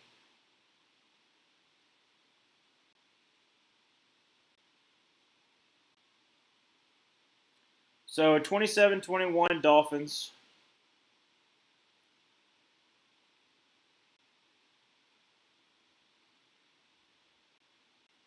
And I'm probably not. I'm probably going to stay up for that Broncos game. It's only 10:25 left to go in the third quarter. Yeah, I'm probably not going to stay for that. But it turned out to be a decent game. I'll say that at least. It's been a decent game. Um, Jets still looking for their first win. Dolphins got their first one. They drafted him because at Alabama he was very smart and could adjust the plays accordingly to the defense he's seen, but has had actual weapons at Bama. But even then, he didn't have like near the weapons of some of the other players that we've talked about before. Like Jameson Williams is a weapon. Jalen Waddle, yes, but he didn't really have Jalen Waddle. That was more um, Mac Jones. So his really weapons were Jameson Williams, John Mechie, and Jameer Gibbs his last year.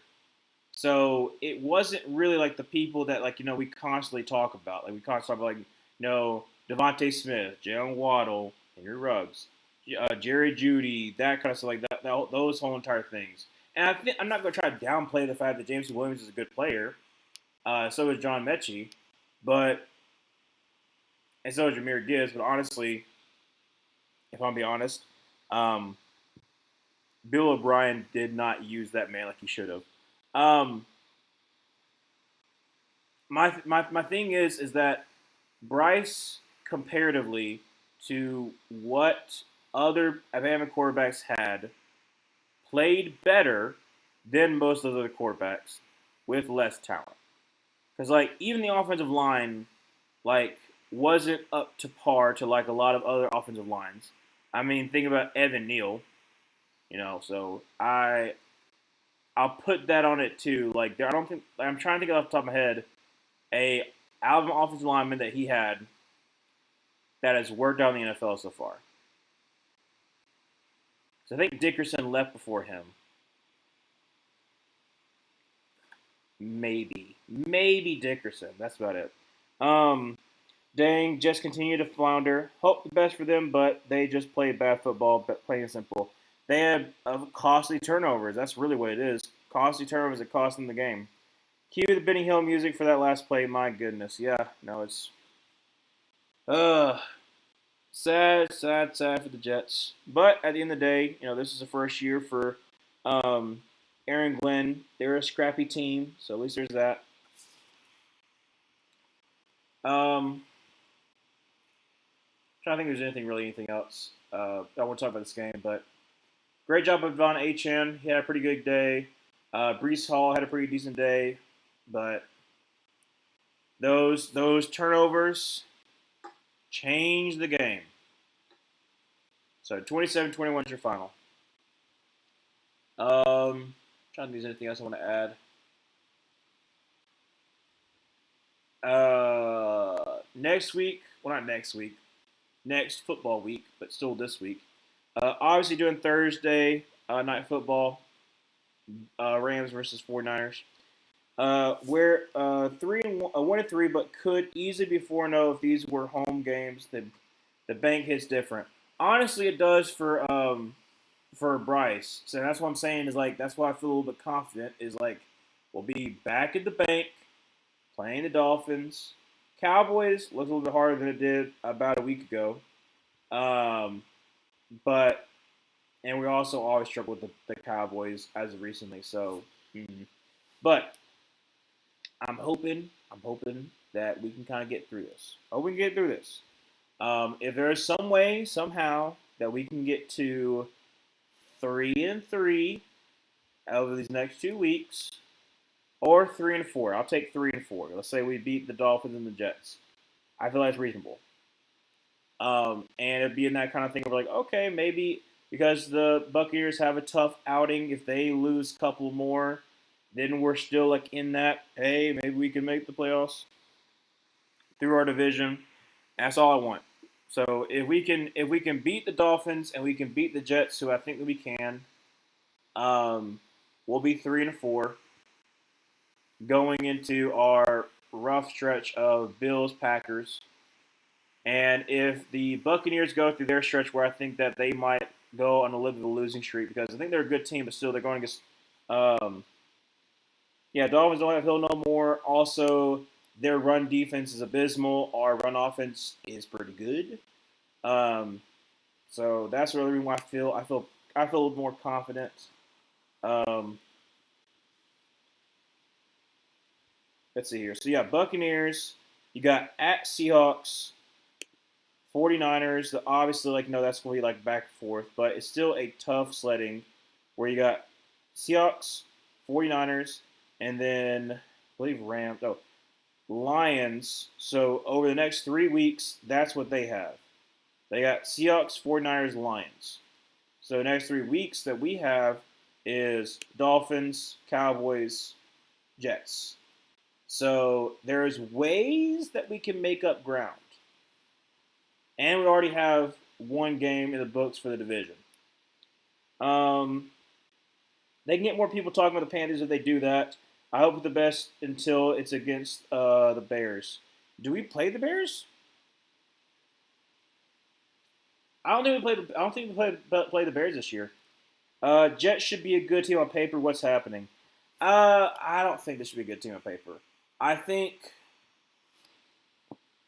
I think that they definitely need to find more weapons. Outside of Garrett Wilson, like the wide receiver, it's cool. Outside of Garrett Wilson, their wide receiver room is kind of abysmal. I like Mason Taylor, but like I said, he's a rookie. But I think he can develop. So I think like some of it has to do with developing. Some has to do with I'm not super duper confident with Justin Fields. I think he's okay quarterback, but he's not like a mover, a needle mover. Um, so you have some pieces. Your offensive line is young, is developing as well. So honestly, Emmanuel, I think for like the offense wise, it just needs a little bit more developing. It really does. Like you've got young pieces. If they're able to like over the next 2 years really really develop together, depending on what you do with quarterback, if you keep Justin Fields or you choose to do somebody else, like Garrett Wilson's really good, Brees Hall's really good, Mason Taylor I think can be good, especially as a receiving option. You got both your booking tackles who had a pretty decent day. Hopefully your interior can actually stay healthy. Um, and then you'll be a dangerous offense. And then if your defense can actually have, you know, a if your defense can have a good partner beside Quentin Williams, like in the interior, then I think you'd be fine. Because right now they just double team Quentin Williams all the time. I think your linebackers are okay. But your secondary is a problem because outside of Sauce Gardner, who is taking a little bit of a step back, you have Brandon Stevens, who is abysmal. So you replaced DJ Reed, who's a really good cover corner, with Brandon Stevens, who's a terrible cover corner. And then your safeties are not necessarily the best either. So there needs to be improvement. I think part of it is just like young guys trying to find out who's really there. I just think the Jets are a scrappy team, but they're not a take seriously team. Now we play the Saints this year, but I mean in general. Oh yeah, I got you. Same here, Dobie. Same here, Dobie. We play the Bears, your enemy number one, but I still hope the best for you.